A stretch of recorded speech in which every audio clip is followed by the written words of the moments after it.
This is VCT Pacific 2023, and today we have T1 and DFM fighting for their spot in the playoffs. Yeah, I think it's going to be a little bit tough for DFM to do that, but it's possible that they can beat T1 today just because of how T1 might be a little bit inconsistent. Believe! I believe in you, DFM! We don't have to. We voted for T1 in the prediction. That's true, we did. Look, there's a lot of potential here. We were talking a bit about this earlier with the addition of Soldom. Over the first week he was here, it was rough for DFM, but we saw a lot better showing last week with the original Korean Jet showing up and his team supporting him a bit more. They were playing a bit more cohesively. If they also put a little bit more teamwork into their gameplay, I think they have a really good shot too. It is very, very possible, and at the same time, we really need to keep in mind that these are players who are like really giving it their all every time they play on stage. So like we have to respect that fact. And I mean, how about like a little matchup between Soldom versus Saya player? That could be fun because they're similar but actually kind of different at the same time. Yeah. Ooh, punch the cam. Fist bump. Fist bump the enemy player. Fist bump the camera. No missed fist bumps today. Fist bump the desk. Actually, yes. Because that's an important bit. This is already going a bit better. The players actually fist bumping together. A little bit. In sync. And the coaches fist bump. Also, this is fist bumping Kande. But yeah, I mean, I think the map picks are also going to be pretty important today.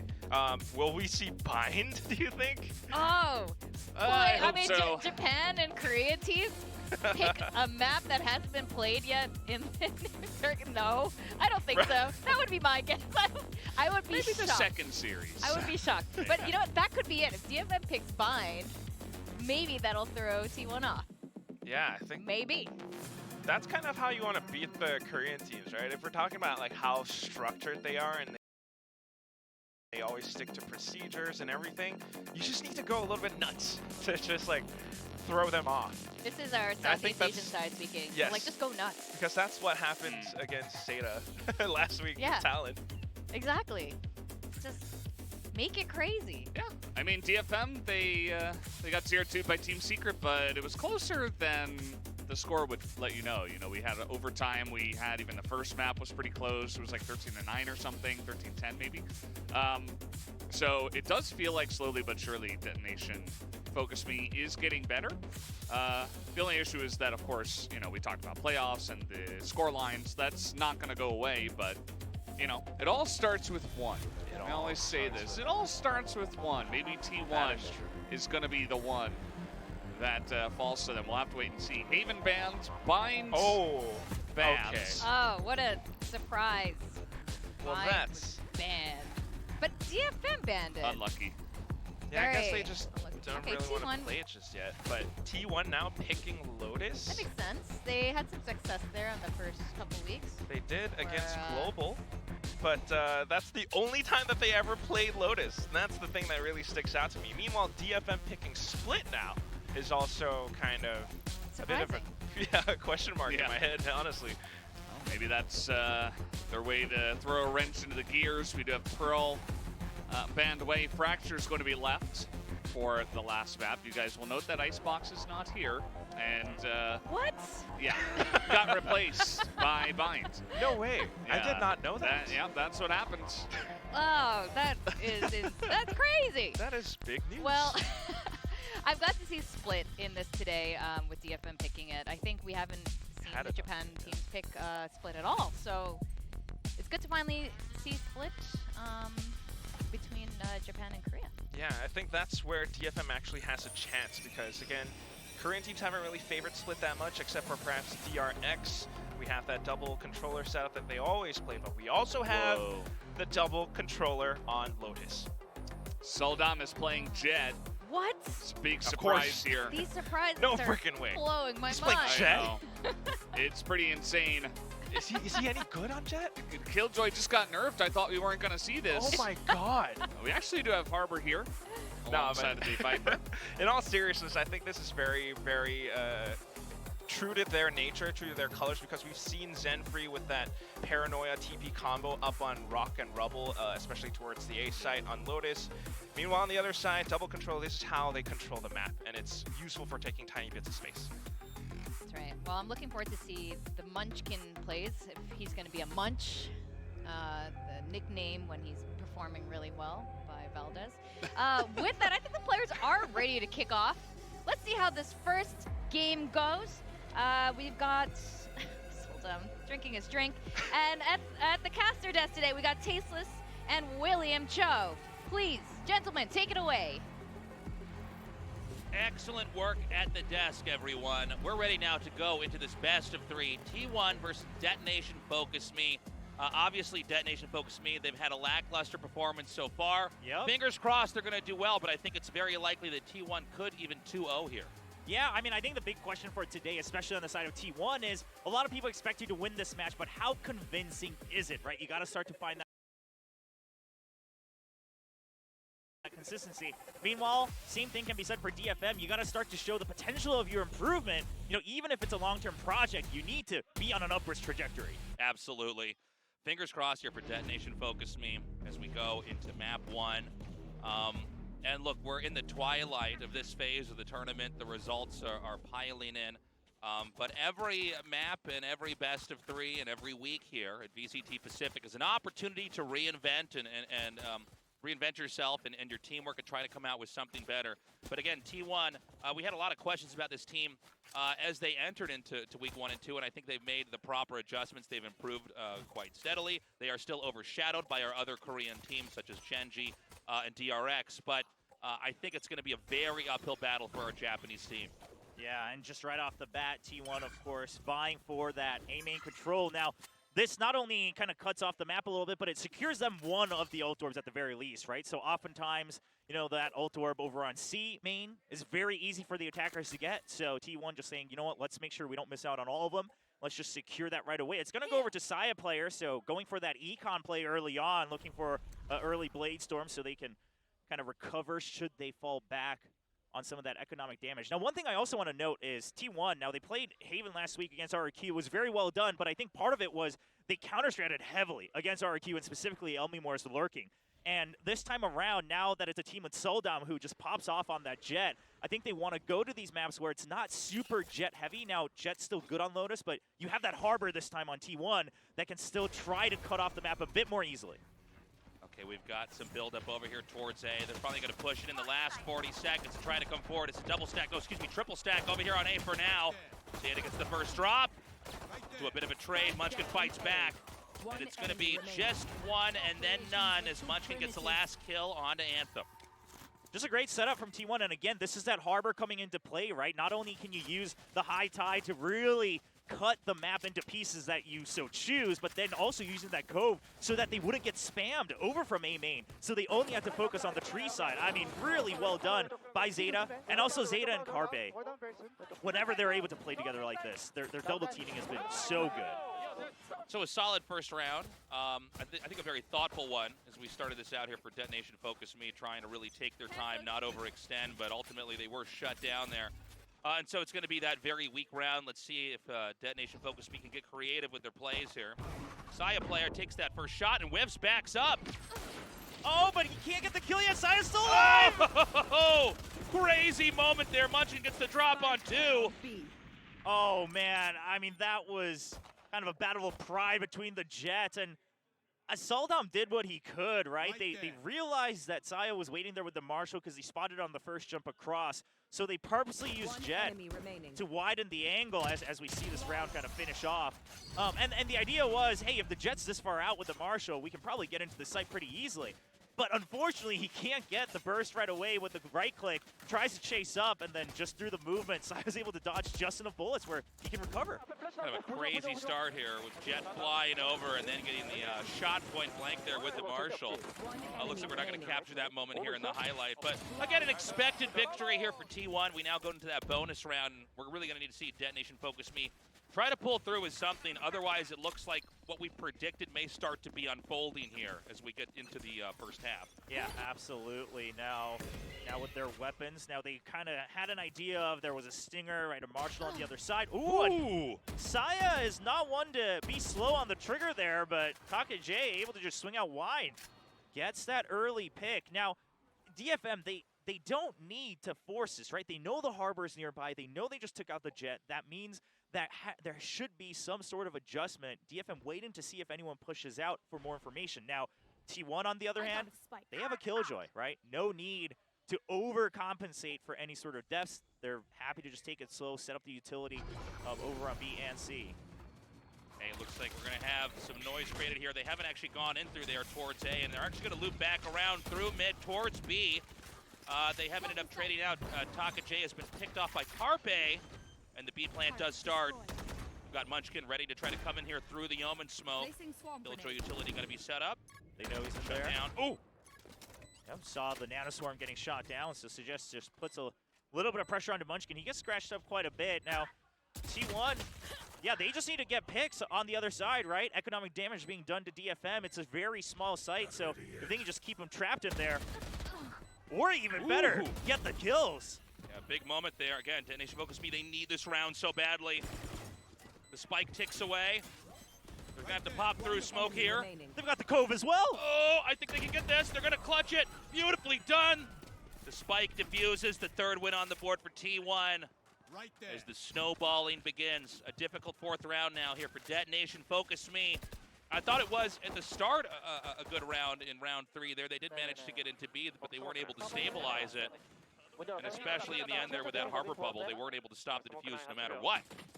Yeah, it's already pretty rough, right? And a lot of this just comes down to the utility setup from T1. I mean, you look at that toxic screen, it's meant to do that. It's meant to make sure that even if you try to rotate from A main to B, it's not going to be an easy task. It actually helps cover the Killjoy utility as well and hide it on B site.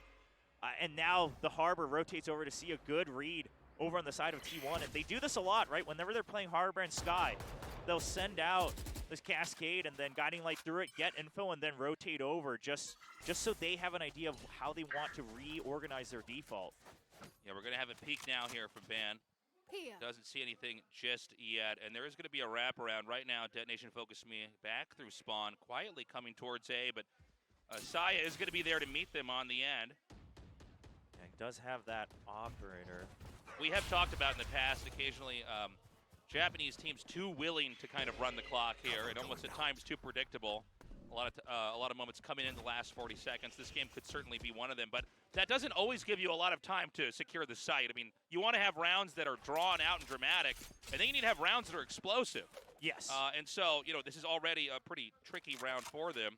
And they're going to rotate back, seesawing up through attacker spawn once more. And it's going to be Ban once again there to meet them. Well, and the Nanoswarms haven't been cleared, right? They've never entered C-Site yet, so they don't know the exact location. Now, they can expect Nanoswarms to be there, but this could do a lot of chip damage. At 20 seconds, you got to win your first duels immediately as you enter. Now, they are going to get it. Anthem gets the first kill. You see Munchkin coming around, shots fired, and he ultimately does take out Soldum. He's holding! And many more! Oh, my God. And it's like what we talked about earlier. Not enough time in the round now to get this spike planted. As we've got a maroon Taka J all the way back at attacker spawn, forced into a save. I guess you could call it that. It's whatever else you can get out of this round. And that's going to be another win here for T1, 4-0. Detonation Focus Me is unable to really make anything happen. Yeah, and this is one of those things where even, we talk about this a lot, that even if you're on these losing rounds, right, for instance, like that second round, you want to play it in a manner where you can get enough information where you can start to get the reads against your enemy team. Now, DFM didn't have much of an opportunity. They didn't give themselves the space to figure out the default setups from T1, where they had to invest their latest buy round to do that, and it was so costly. Now they're on an eco. They barely just got the read on the C-Site setup, but on the next buy round, there's a chance that that could change, and the mind game is entirely in T1's favor. Oh, first shot! Suggest is out of the picture, as it's now a 5 versus 4. Again, already a difficult 5th round here. They are still committed, it looks like, for now, coming up into A. I mean, this is fairly telegraphed and spotted. I mean, God. we saw it on the menu map. The guiding light had just checked C main as well. The attacker's toxic screen is here. They know they're coming into A site. Soldom does take Zeta out. The spike will be planted over here into A, so it's going to be up to T1 to try to figure out a retake. Now, there is a lockdown. Yeah, it's going to come out right away. It's going to clear the site. And afterwards, Saya player can hold A main again with the operator, right? He's just making sure no one tries to come in close. And that means they can just flood the site. T1, this retake is going to look relatively easy. This is going to be tough for them to deny the defuse. Oh, shot fired through there, does connect. Munchkin on the hunt, gets one. One enemy And remaining. now it's just Anthem left over. Spike defuse starts, pop flash around the corner. And it's funny, the angle looked like he was going to get that kill, but Ban is too fast, takes Anthem out, and the 5th T1 victory is already here. Yeah, and, you know, normally we might even talk about, okay, well, you took away some weapons, etc., but T1, they backed up so much, and most importantly, carry over the operator, so they won't have to reinvest too much. They're sitting just fine and dandy. Use the lockdown, secure another win. Now you have your judgment available from the harbor as well. Yeah, Saya just doing such a great job at making the later half of that round so easy by dropping shot after shot after shot. And I love the lockdown. I think it made that, you know, a lot more difficult for Detonation Focus Me. And again, a strained Detonation Focus Me comes to round 6 here as things are looking pretty grim. Ooh, expecting the updraft as well because of the Blade Storm pot from Souldown now. Basically a must-win round for DFM economically. They want to try to jump onto this operator. They're expecting it from DFM, but ooh, Souldown not able to secure the kill. Yeah, the whip is there. They're going to back up, but I think they might try to come back in once more. Wrapping around the mound over here. They got Zeta in a rotation. I wouldn't be surprised if we do see them once again seesaw back out through the attacker spawn. Yeah, now here's the thing, is that we talk about 3 sites being advantageous for attackers, and that's because you can take the lead in providing these mind games, right? You can really initiate the mind games against the opponents on the defender's side. The problem for DFM is because now they're on these desperation rounds every single time, they weren't able to take A space, right? So now they just spent the past 15 to 20 seconds extra to take control of A main. Now they're thinking about how do we want to shake up the defense, but you basically have to enter into a site now. Otherwise, again, you're in that same boat where you have to win every single duel to get the plant. 30 Yeah, seconds it's left. getting worse and worse. With very little time left on the Yeah, clock, Saya's they're going to have to still run here. through the operator. Saya with a wrap around there. Does get the first kill. Suggest gone once You more. gotta pinch him. And they do that. So they will be able to set this, the plant up here with 13 seconds left on the clock. Right there. But now it's going to be down to this retake. Zeta with some shots spammed through. None of them actually connecting as the Seeker's going to come up here. Has to take that out. A crucial kill from Zenfree, taking away the flashes. I think they might be able to do it. Detonation Focus Me looking good, looking very strong. Ban and Zeta going to try to come in here for the recovery. But through the Cloudburst, they're going to go first. Zeta starts it and continues as Soldom's gone. One enemy Oh my God, remaining. Anthem gets that kill. I mean, Zeta absolutely will try this. He has the money to do so. That's going to be it, beautifully done.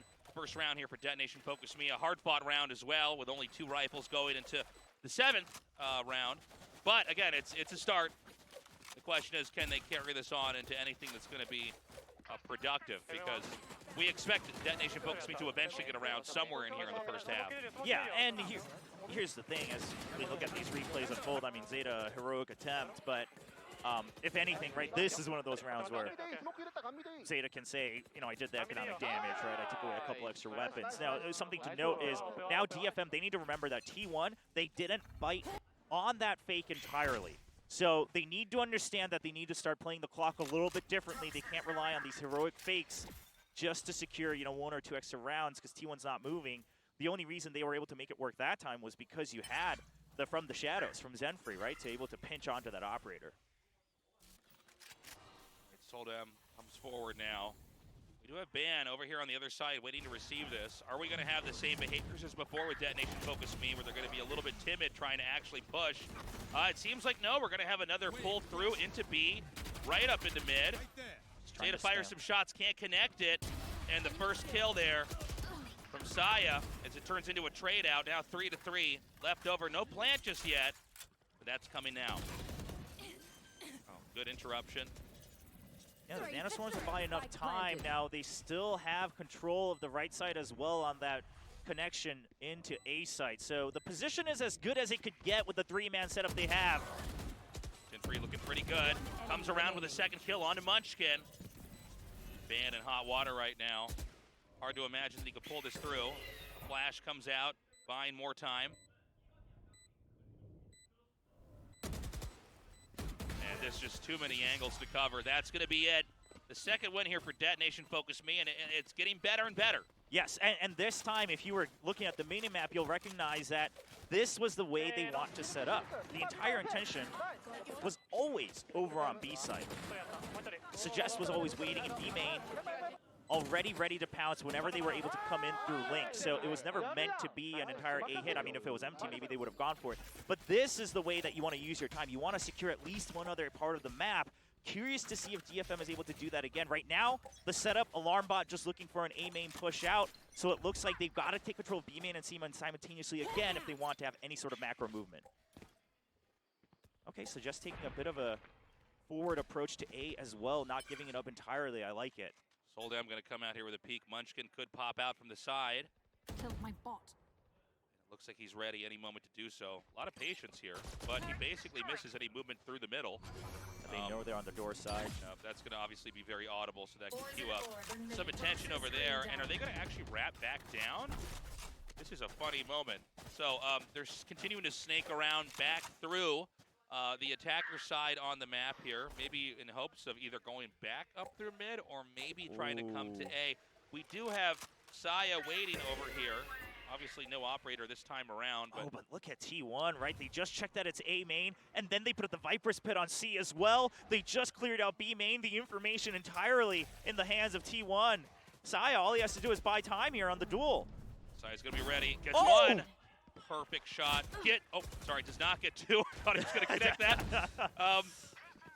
But they're going to be pushed back out of A. Again, it just seems to me like Detonation Focus Me is never willing to fully take a site unless they are so confident. But again, with 20 seconds left on the clock, they're going to go into the Viper's Pit. This is insane. They just have to run in and stick it, which means they have to flood the pit. Okay, so now they know that it's been emptied out long enough.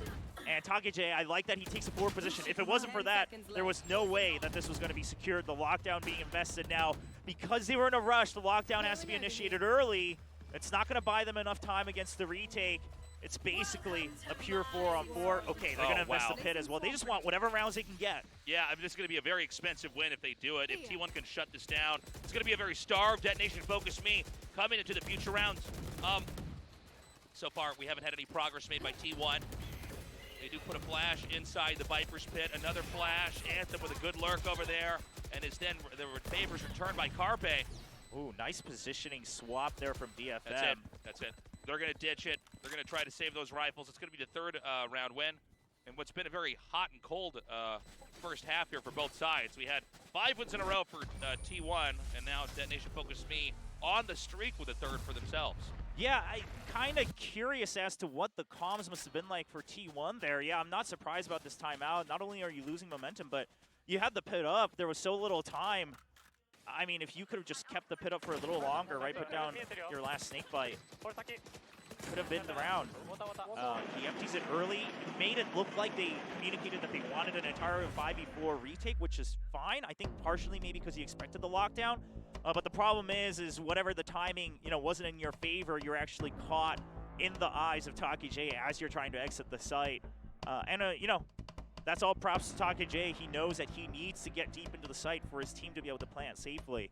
Now, while the scores and the momentum are in favor of DFM, if we want to talk theoretically, the way T1 plays out 90% of these rounds is smarter, right? Yeah, I agree. Out of the 100 seconds, about 80 seconds are in favor of T1.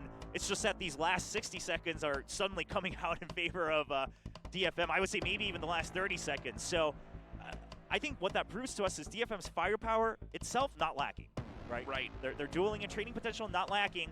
If they can actually add a bit more macro play, might even become even stronger, might even be able to take this map from T1. And that was a win off of a Viper's Pit and a lockdown. Yes. So, I mean, that's, one thing is almost always you need to win when you use your Viper's Pit in a round. I mean, it's such a good ability, but to then stack that with the lockdown, We don't have that much more left here in the first half, and so this, in theory, could be a little bit easier for T1. But again, let's see what Detonation Focus Me has to offer. Oh, so they read the timeout and they say, all right, we're going to rush. They're going to try to pinch us because T1 hasn't been doing that, and that's usually been their MO with the Sky. I like the play. The Seekers as well, they're going to try to flood A site if they can just get around these nanoswarms. Yeah, They might be able to take over. Beautiful read here. T1 still trying to come in with the wraparound. They do have Suggest hunting in the back, ready to receive them. So far, so good. The spike is going to be planted. Suggest needs to get 1 kill. Maybe 2. All right, traded out. Saya gets that drop. And now we're going to see, are they going to try to push in or not? No, they got to save. I mean, look at their econ, right? It's down in shambles. I mean, they were sitting so comfy, and then, you know, 2 rounds down, you try to rebuy the operator, and now you're down with, you know, nearly 0 creds left. I mean, just trying to get whatever picks they can, but here's the thing, with the number of rounds left, DFM, they're not going to take too big of a hit either if they can continue this win streak. Yeah, they're going to abandon this. This will be the 4th round win in a pretty incredible fight so far. Oh, they're on the hunt. Oh, beautifully done. Saya now gone. Zeta wants to take the rifle into the next round and doesn't even get that. 1 enemy remaining. DFM looking rejuvenated. And here's the thing, that was purely whoever took the lead in that conversation, whether it was your coach, whether it was the players coming together, maybe all 6 of you, but getting the read that T1, they called the timeout to adjust their defensive side, that it's to adjust on a push out. 1 enemy remaining. And what a good read. They're actually kind of using their passiveness against T1, right? Yeah. I don't know if it was entirely intended in the long run, but they make the correct read that, okay, they think we're constantly playing passive, now we'll switch it up. Yeah, almost using that, the opponent's team's timeout against them here. Oh, absolutely. All right, Zeta already has taken Jinfree out. Now, this was, again, a good read from DFM as well. They recognize that this time it's probably going to be an A main fight. They actually try to play a bit of a passive default. It's just that they get picked off right above the toxic screen there. So now without the Omen, they're just going to try to charge through here.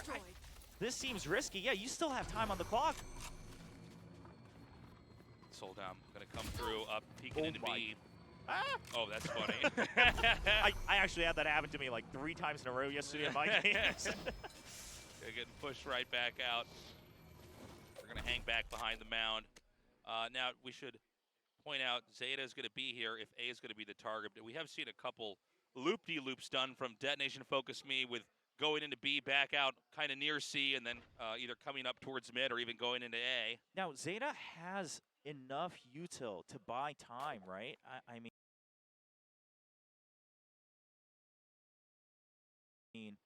yeah, I think you send out the Cascade now. It's already at 40 seconds. Then you have the Cove and the High Tide and the Judgment. You might as well use it just to secure this round. Try to make use of that Hero Vandal. Saya waiting. There it is. That's going to force them to have to rush through, and then the High Tide as well. They're just walking right through. Oh, I don't know how this is going to work out. Spike dropped, then picked back up. Suggest gets 2. A great breakthrough from Suggest and Taka J. Round should go in favor of DFM. 10 seconds left. Oh, Saya can't get that shot. Gonna try to come from behind. Shorty ready. Oh! Wall bang there. Last player Man, it's a standing. 1v1. But a tough opponent Suggest always gonna clutch a moment like that. 5-5, we're totally tied up. I don't think anyone really expected DFM to catch up this much, right? The first round, you know, seemed to be a Hail Mary, and then the 3rd round win as well, and we were like, okay, you've had these costly wins.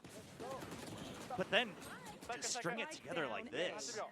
It's cool that it's close, but what a funny way for this to actually be tied up with 5 wins in a row at the start for T1 and then 5 after that here for Detonation Focus Me. So no matter what score we get as we close out the first half, it's going to be extremely close, either 7-5 or 6-6. Saya back with the operator ready. Okay, both teams still aware that, you know, either side could try to contest for this A main control. Now, because they haven't pushed all the way out, I mean, Zeta and Saya player, yeah, they have to play it safe. Saya, he's gonna get spotted, there's too many! Bit of a trade. Operator now down. Zeta ready. Fires some shots. I don't believe any bullets are actually connecting, though. Taka gets healed up. Okay, now Suggest has already been kind of vying for control of B main, making sure no one's pushed out.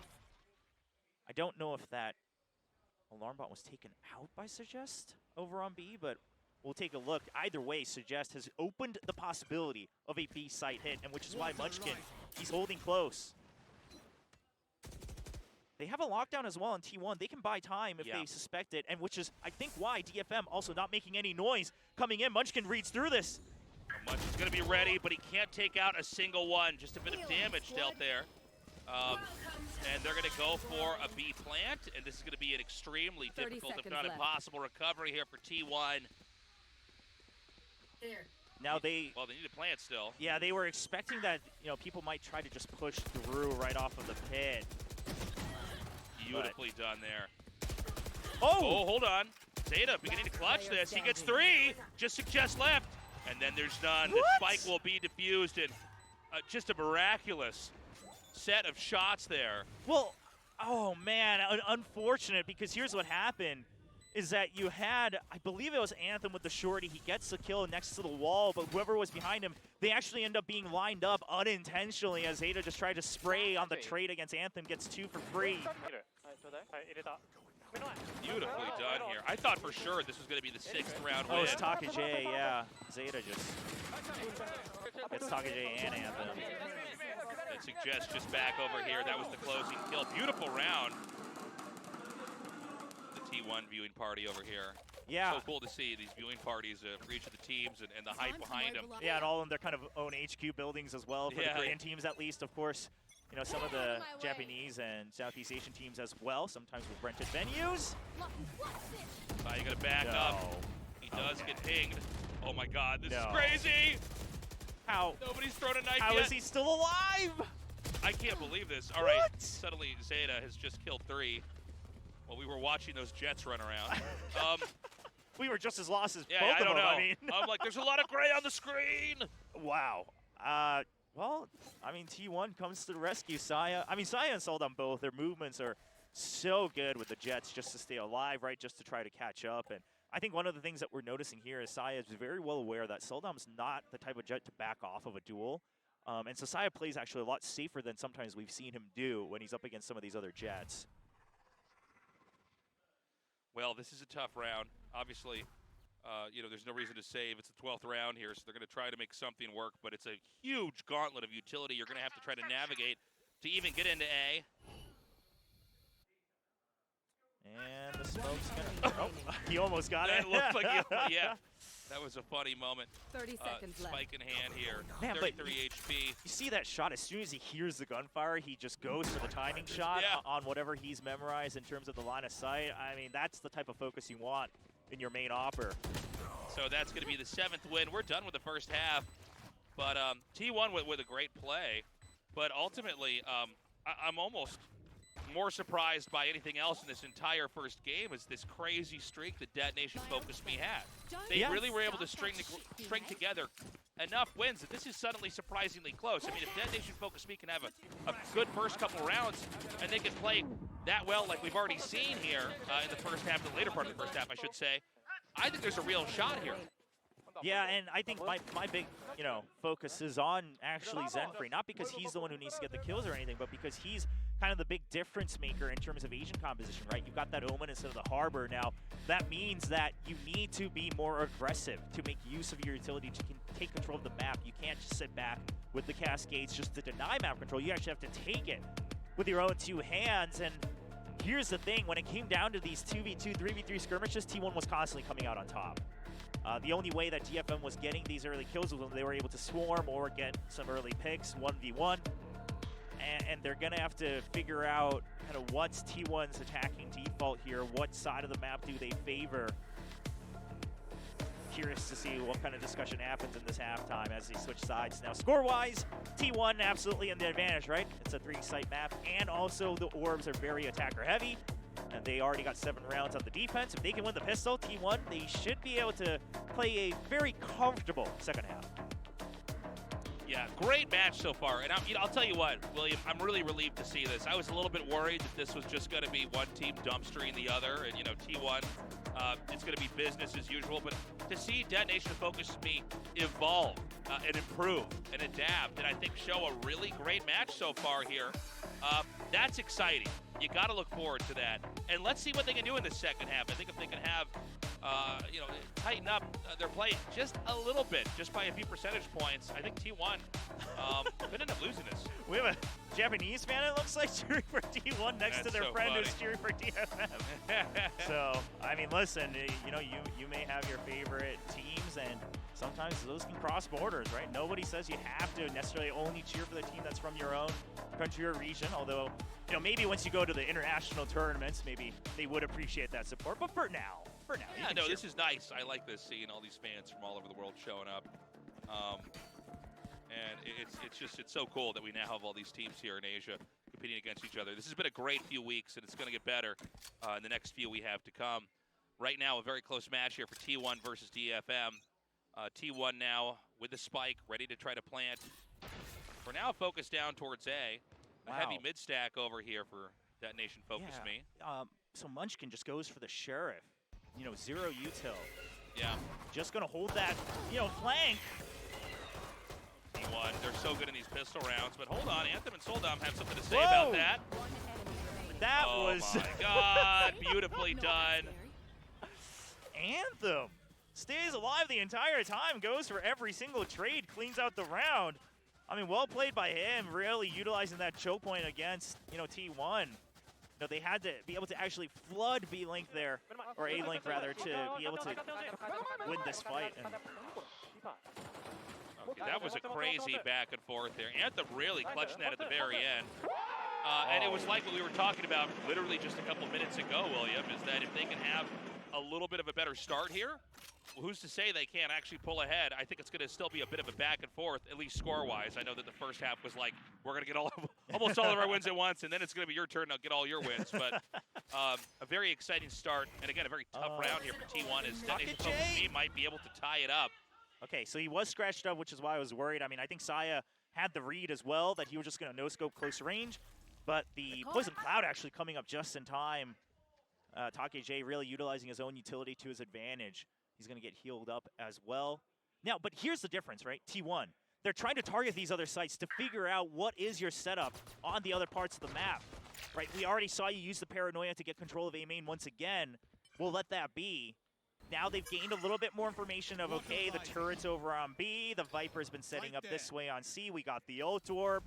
Okay, now we can try to go for a Hail Mary and try to remember what we gained in this round. Okay, collecting up outside of B. We don't have any committed locations just yet for T1. We do have a little bit of build-up on the other side here for Detonation Focus Me. T1 going to pull back out now towards 30 the attacker seconds left. side, perhaps coming towards A. Munchkin's already over at A. Oh, It does get the drop onto Soldom. yeah, they recovered that Marshal, and he's going to charge in to try to clear the site. He gets another. Oh, God, this is a great round so far for T1. Should be an easy plant. Munchkin going to come very close to the edge. I mean, at this point, the gun advantage not necessarily entirely in favor of DFM. Right. Spike planted. It's been a great round for T1. Is Detonation Focus Me going to push? Looks like they are. Double stack ready. Oh, and just the instant kill. Oh, whips the shot. One 4 more time. HP. Remaining. Covered by Ban. Beautifully done. Anthem, the last one. Hard to imagine anything but a win for T1. But Anthem pushes regardless. Carpe with 4 HP needs to hide. Try to get a surprise angle. They hear him. Okay, not bad. Carpe actually finally getting that last kill. Good hiding spot there. The 8th win here for T1. An unusual ebb and flow in the second half. Really a brilliant round for T1. Munchkin able to infiltrate the A site, and the rest of Detonation Focus Me unable to recover it. Yeah, and it all comes down to the fact that not only did Munchkin already take control of Rubble, but he had recovered that Marshal from Saya's body, right? I mean, because the Poison Cloud had to be up for Take J to feel safe, he was able to sneak in, pick up the Marshal, and then rotate back. And that one Marshal pays off. Now they're way ahead in Econ. DFM having to get thrown back onto the back foot on a save round here. I mean, they're going full save as well, Yeah, right? No big. utility from the Killjoy. Big eco round. Let's see if they can get some surprise drops. I mean, it's been a patient round here for T1. I think they're hoping there's going to be some kind of gambly play, like a bum rush from one of the sides, but Detonation Focus Me not going to do that just yet. Yeah, I mean, you know, if you have the gun advantage, especially on the attacker side, you might as well just spend the first 30 seconds. They've already, again, that previous round, they spent some time figuring out the setups from DFM. They know that it's not going to be a heavy investment this time around. And now it's just an all-in. They're even securing the ult orb as well. Saya, great entry. Oh my god, yeah. Taka Jake's unable to make any shots connect over there. Sia's going to be theirs for the planting. As we're going to see Detonation focus me and what they can possibly do to recover in a pretty impossible situation. Oh, and because of the guns they have, right, they can just spam through from mound. They're all going to empty the site. They don't want to have to deal with potential, you know, close-range battle. And it looks like DFM happy to just say, you know what, we went for a full entire save anyway. No reason to give over some of these clutch ult points. So just going to die to the spike. That's just the agenda here. So as we count down the spike, I mean, let's talk about kind of how this has been going on, right? T1, obviously a miraculous, heroic, rather thrifty coming out from Munchkin, right, with that Marshall. And now they play this round safely again. They're actually going to get a flawless, so they're able to keep that lead once more. They have only 1 point away from the lockdown. That's the big focus for the next round. Anthem, suggest, okay, yeah. Anthem, also only 1 point away from his Seekers. Now, I don't think DFM is going to be too greedy where they're going to like push out just for that one ult orb, but they will have to, you know, be very well aware that T1's going to want to try to fill this lockdown up on the side of Munchkin. So the idea is, do you empty one site, just let them have the orb, use the lockdown, and then go for the retake, or are you going to try to fight both orbs on A and C? Because that is a risky investment. This is going to be such an important round for Detonation focus me. Oh, they're going to try to fight the orb on C. Okay, yeah, they're going to see if they can contest this. And we've got Saya hanging back. He's going to nab the spike and actually courier that up towards A. A has a pretty interesting defensive setup. Again, with the weaponry that Detonation focus me saved to get, they really need to make this work. He's going to walk through. Yeah. Bad move there. Oh, dizzy for a second. Suggest gets banned. Munchkin takes Takajay out, who then takes Munchkin back out. Yeah, rushing through on the door. I know it's because they were getting spammed with util over for main as well, but I guess, you know, if anything, they just fell right into the trap. Now, A site has been emptied. They're just trusting that the Nanoswarm will buy them enough time. Also, you know, worst case, they'll just do a 4v2 retake. So T1 just happy to get a free plant. Now, Saya, if he wants to go for the win, he would try to push in even deeper into drop, but they're just going to go for the safe plant. It looks like they just want the extra creds here. Yeah. So I got a strong round here for Detonation focus me. That A plant's going to come down. Saya going to try to come just outside of A, see if he can intercept anybody. It's a full collection of Detonation focus me players moving up through the top towards and past spawn. There's a timing play here. Yeah. With that smoke coming out as well, you know that they're all coming in from spawn. If Karpi can just buy time. He's unable to. Anthem shot is too good. Saya gets the first kill. Sinfree's down. They can't rush this. Yeah, nicely done, honestly. Yeah, he gets another one as well. Yeah, I mean, you know, it's a tiny victory inside the round loss itself, but Detonation focus me does fight back nicely. Only 2 rifles will carry through. We go into round 17. As a timeout is called here for Detonation focus me. They've been playing a very close game once they had that 5-round recovery. And now it's been a much more back and forth series in the second half, but T1 is still steadily ahead.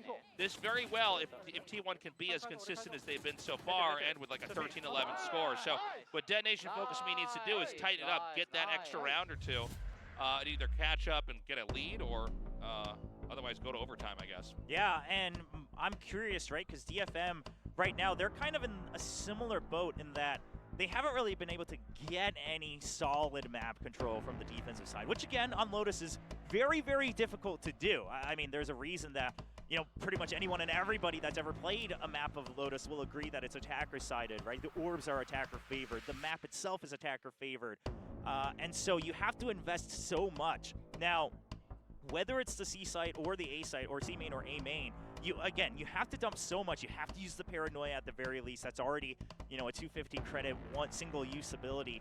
down the drain if you don't get, you know, kills or even really be able to secure that area entirely. So DFM, I mean, do you do the same thing T1 did in that last time out? I would suspect not, because they saw what happened when they got the read against T1, and yeah, it's just going to be a separate setup. So, okay, they're putting up Anthem in mid just to be able to scout with the guiding lights through B main and then provide support one way or the other. He can quickly go to A stairs as well. So they're relying on the fact that B has not been the choice from T1 yet. Bit of a slow start here for T1. There's a double stack over here. Soldom and Zinfree just at C. And look at He's ready. well, that too, and then I was also just taking a look at the fact that as soon as they see that T1, they say, okay, maybe if there's no push out from B, maybe this is the round where we do it. Nicely done. This is a nice changeup. They did this before when Suggest was playing the Rays, right, with the Showstopper and the nades as well. So a great pick. Now they know that T1 has to go to A. You know that you funneled them in. They know there's a lot of Killjoy utility over here to sandbag progress. Suggest ready to be on the receiving end. The Jet dashes through, pulling the crosshair over. Dog gun down. Suggest gets one and Zin two. gets two. Well, he's bought enough time. Yeah, he's done his job. Now it's going to be up to the rest of Detonation Focus Me to recover this. They haven't planted the spike yet. Just around the corner is Anthem, ready. Whiffs the shot. Carpe gets the kill. Spike now coming down. Ooh, getting into drop a bit too early before backup was here. He was practically trapped. That's so good. Healing over here. Soldom, no dash available. Wrap around, gets one, but Carpe's there to return the favor. 10th win on the board. T1 can see the finish line in sight. But a really exciting round back there, and I think we see some very cool ideas at play here for Detonation Focus Me. I really like seeing that push out from the C site and kind of sandwiching them into A. Unfortunately, the execution on the A site was just too strong, as was the hold. I mean, here's the thing. We just saw how Taka J was taken out as well, and I don't mean to harp on DFM, but the reason it feels so unfortunate is because the macro idea was there, like you said, Tasteless, to pinch them in. But then they go for these individual 1v1 peaks that they didn't need. All they needed to do was buy time, even when it was a 3v2. Anthem traps himself into drop. Just an unfortunate way to finish that round where they should have been able to get the W at multiple points in that round. A big push here from Detonation Focus Me. We haven't seen an A push that's gone this far down, but everybody here from T1 is ready to meet them. As we see an action-packed beginnings here. 2 drop now for Detonation Focus Me. Just an excellent cascade from Zeta, saving the entire team. Yeah, just Anthem in the back, and he is cleaned up. 11 wins now.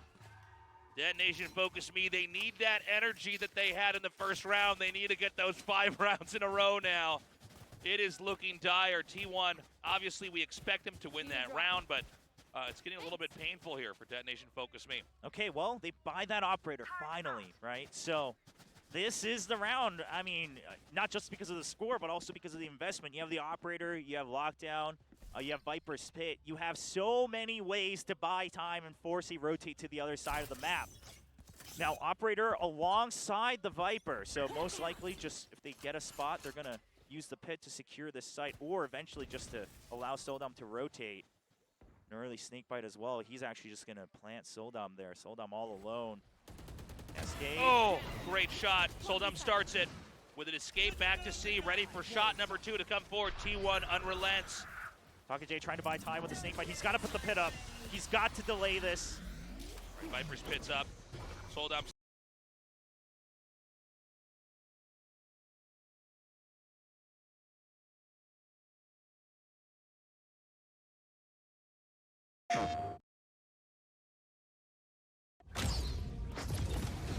Play.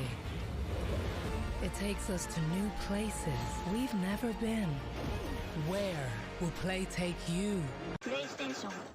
Down. You should run. This is crazy, William. Well, but here's the This thing. is nuts. DFM, they don't have a way to clear Yeah, that lockdown.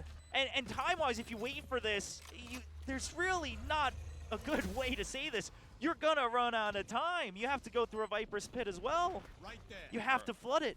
It's going to be a scramble to try to get in now. We've got Zinfree and Soldom coming in. Anthem as well. Zeta takes Taka J out. Oh, and the door closes again.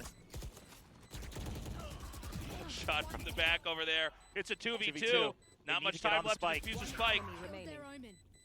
Suggest just gonna have to save. Couldn't get through the door in time because of Zeta holding it down. And will he survive? Okay, he's just gonna hide. Very smart. Match point. Really well done from T1. I mean, you know, they make sure they don't overcommit on chasing Soldom, but they put enough pressure to draw out these crucial ultimates, right, coming out from DFM. DFM, I mean, they played it right. They had to use the Viper's Pit just to save Soldom, otherwise Soldom would absolutely have been swarmed and probably Taka J taken out as well. But the unfortunate part is you see him beating his friends with the Yeah, clappers. That was funny on the left side. All right, it is a timeout called here for DFM. It's now or never. Yeah, and something I've noticed a couple rounds in a row from DFM is they're a little scared to use and trust their utility, it seems like. For instance, even then, you know, the Nanoswarm setup on B, you might as well have just popped it as soon as, you know, hear the door open and then close just to buy time. You kind of wait until I think it was cleared out. Maybe it was popped and they just jumped all over it, but it didn't seem like they were taking many hits on their HP bars. But we saw that on A side as well, right? They popped the Nanoswarm and then Taka J, just curious to see if anyone's going to try to come through, trying to use the off timing against them. And I mean, we have a lot of fans here, as you can see, cheering for DFM. They still don't have a win on the board, and while it does seem like it's an uphill battle, they would love to see it just get even close, go to a map 3, even take away the opponent's map pick, something to hold on to, right, for the rest of the Pacific season. Well, they did it once in the first half. Can they do it again? But it matters in order to tie this up and go to overtime. Giving Detonation Focus Me your energy, guys. This is a tough, tough situation. Okay, with the one way that you know that there is attention being put into the C site, and look at T1. They are just sending Ban on his own mission to seek out all the util on A, but they're waiting for this pinch onto C. Oh. Saya shoots a knife out, doesn't connect, shoots a second, can't reach that one either. Oh, but here's the thing. They used the paranoia, and they couldn't get a kill, nor can they keep the space. They have to back out. Zenfree doing a heroic hold on Mound just to try to hide and get one kill, but so much investment to lose that space. He Shroud steps back towards C. They're pretty confident this is either going to be B or A. Okay, a good read. Yep, they get some good intel there with the bird. Nice shot for Ban. Not necessarily opening B up fully, but they are going to try to push it and make some headway, closing out mid. The spike's going to be shuttled up into B now, and it's going to be up to Detonation Focus Me to try to recover it. Suggest with that kill onto Ban is going to even this out to a 4-4. In close quarters now, the question is, can Detonation Focus Me push in and crush through, or is this going to be a T1 victory? Okay, so Munchkin just checked door to make sure that they're not getting flanked. Zenfree actually coming through from behind there, but he's not going to have enough time. Now that they get the early kills, he's going to try to draw attention. He just needs to stay alive so they can swarm the site. All right, this is all but over. Just Munchkin left over. Can he do it? Taka J and Preventing the Anthem. push. The view starts. It gets to halfway. He starts the second half. They're forcing him out. That's a great moment back there with not many more seconds left on that spike. They do get the defuse. This is 12-8. Detonation Focus Me starts the comeback. Can they keep it going? Will we get to overtime? Now, while they weren't able to secure that area on C, you called it as it was happening, Tasteless. A great read from Anthem to check if it's a push onto B, right? Because they heard all this noise without the main force being on A, they expect, logically, the closest is going to be B. You know that we were all over on C, so the guiding light gives them the information to set up for that B hold. Ban even getting a little over eager to take extra space over on B Heaven. Gives them advantage in DFM. A great retake. Zenfree actually waiting on that timing for his teammates to get the kills to open the door as a distraction. Right, flash through here is going to reveal exactly how many T1 players are there, but it doesn't matter. Saya takes Zenfree out and starts it. Some shots fired through into A, but there's no one there to receive it. A triple stack onto B. Only Taka J into C as A site is naked, but T1 hasn't pushed in. Just waiting to see if there's a pinch on the other side as well. Because they heard everyone running through B. They're afraid that there could be a flank coming in from the B side as well. Good spot from Saya. And T1, they're playing the clock so much to their advantage.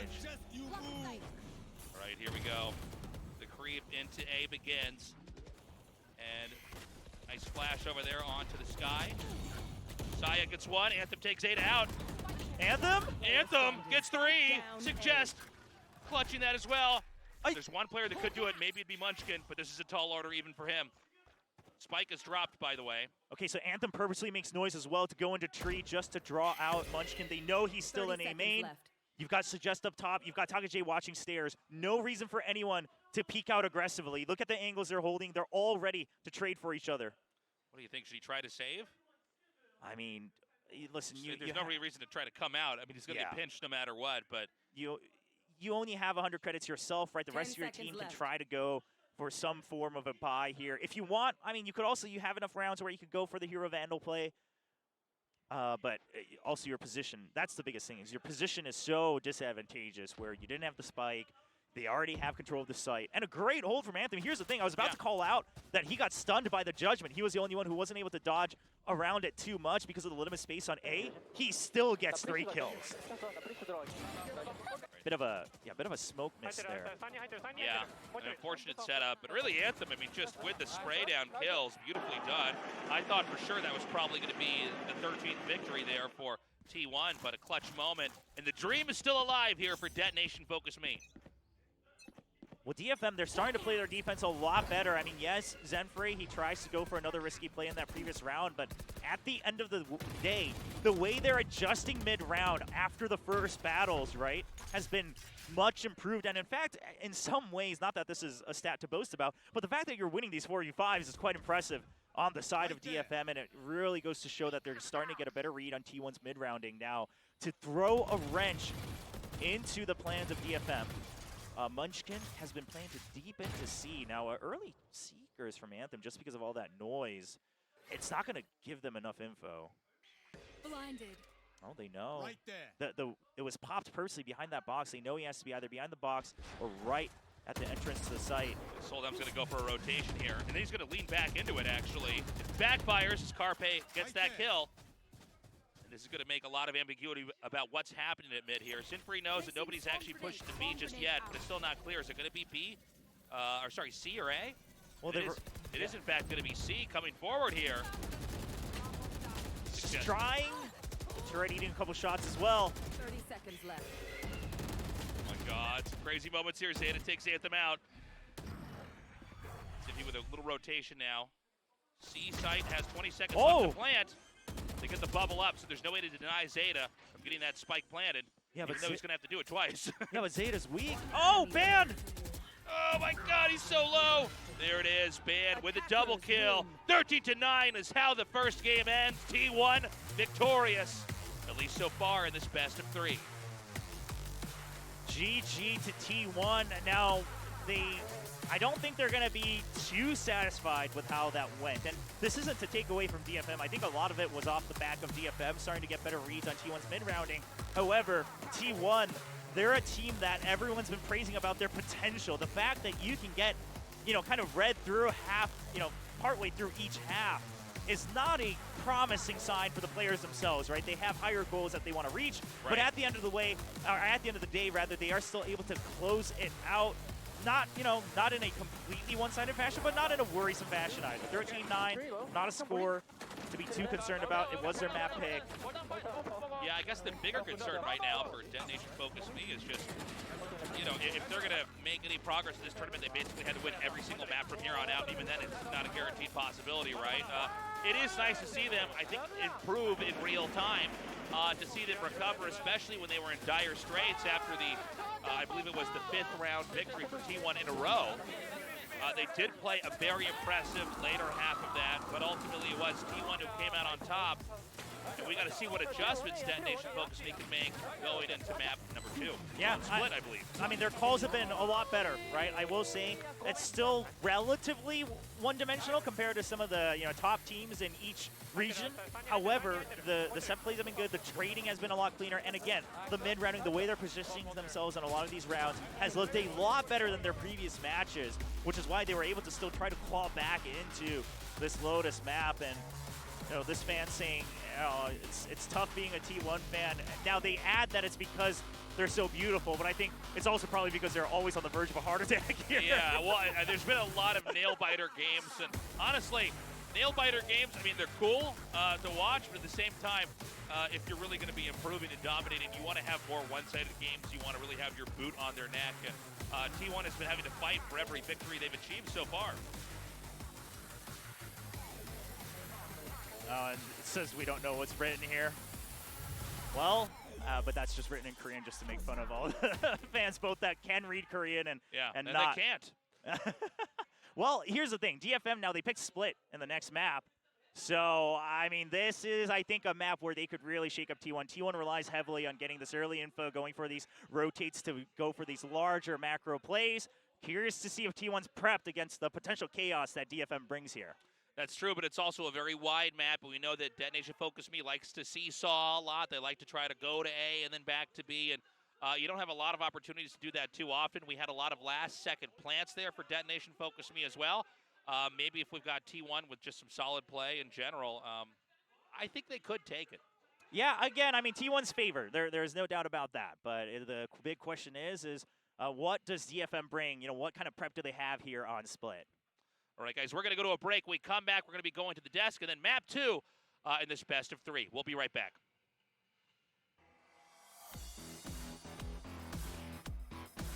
Triple stack over here on A for now. Data gets the first drop. Can't get the kill yet. Simon's still alive. as we see this round kind of. Oh, I think they can get this. They're going to clutch it. Round shots fired, and he ultimately does take out Solda. He's holding. And many more. Oh my God! It is now a wrap around there. Does connect it, and the first 3-man setup they have. 3 looking pretty good. Comes around with it, and this just it's going to be ready. Gets wide. The Viper's pit. Another flash. And 1 kill. Just suggest left. Just gonna hold that, you know, playing that. That was He might stack ready.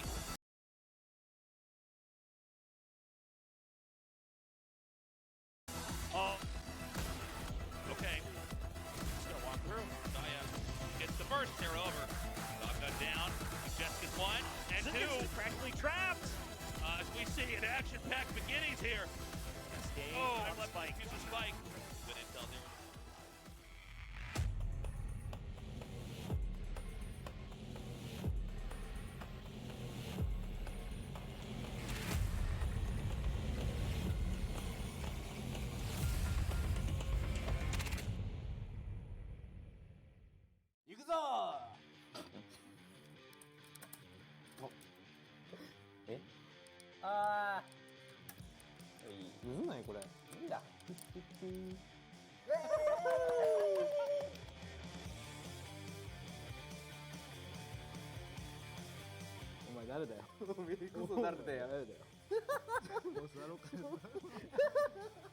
ゼータのシュラゼロです。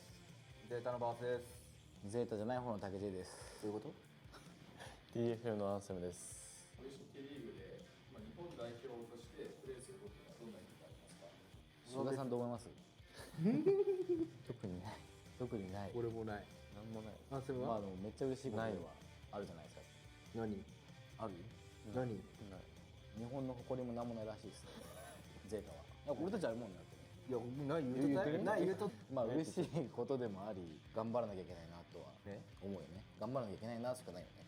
うん、そうだね。多分人変更した方がいいかもしれない。このチーム間でなんかライバル意識みたいなのってありますか？どうだろうな。難しいところではあるな。ライバルだと思ってないし俺は。あ、そうなんだ。ライバルと思えないし。なんで？いや俺やっぱでっかい夢を持ちたいからさ。俺のライバル増えないといけない。かっこいいでしょ。すごい。だからゼータごときではライバルとは思えないな。ちょっとそうだよ。夢はでかくね。まあ夢はでかく持った方がいいからね、やっぱり。お互いのチームの弱点を言ってほしいし、だからサジェストが弱点だよね。サジェストのとこだけマジ来てくれたらマジで勝てる。俺はなんだろうね。1マップ目が弱い。ちゃんとや。それちゃんとした弱点や。え？相手チームの弱点。DFM なんだろうな。ゼロ勝とか。そうだね。ゼロ勝だから多分ねビクビクしてると思う。メンタルね。メンタルが今ブレてる。ブレブレ。本当に。ね、見てわかる。見てわかる。すげえ。それがサブやな。さすがサブ。だからもう、してるもん5個。ジェットは一番上手い人。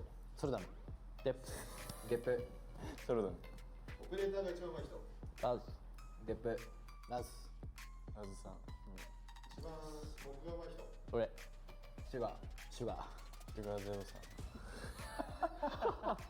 お前らさ、俺らうまいやついないぞ。シュガーゼロさんがうまいに決まっとるやん。センチネルが上手い人。サジェスト。センチネルでしょ。サジェスト。ゲップ。一番マッチョな人。サジェスト。メロフォビア。ああ。それもあった。99。ジュニア。ラッシュトークしながら最後に一言お互いにメッセージ。でも勝つことないじゃん。いや勝つよ。だって0勝じゃん。勝ってないよ。0勝じゃん。2勝でしょだって。2勝もしてんだ。2勝もしてる。ゼロだよ。どっから自信が出てきた？自信しかないよね一応ね。自信しかない。でも自信は大事ですよ。自信は大事。応援してくれてるファンは楽しみに待っといて。どうぞ。ゼータファイティング。バイバイ。閉めた。次の試合も楽しみに。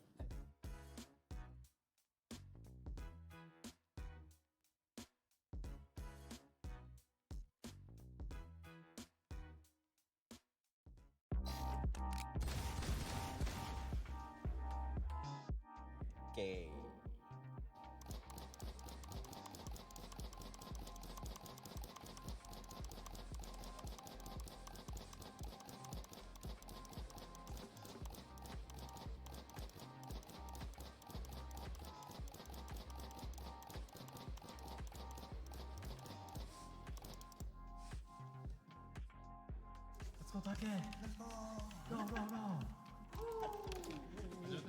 始めてるよ。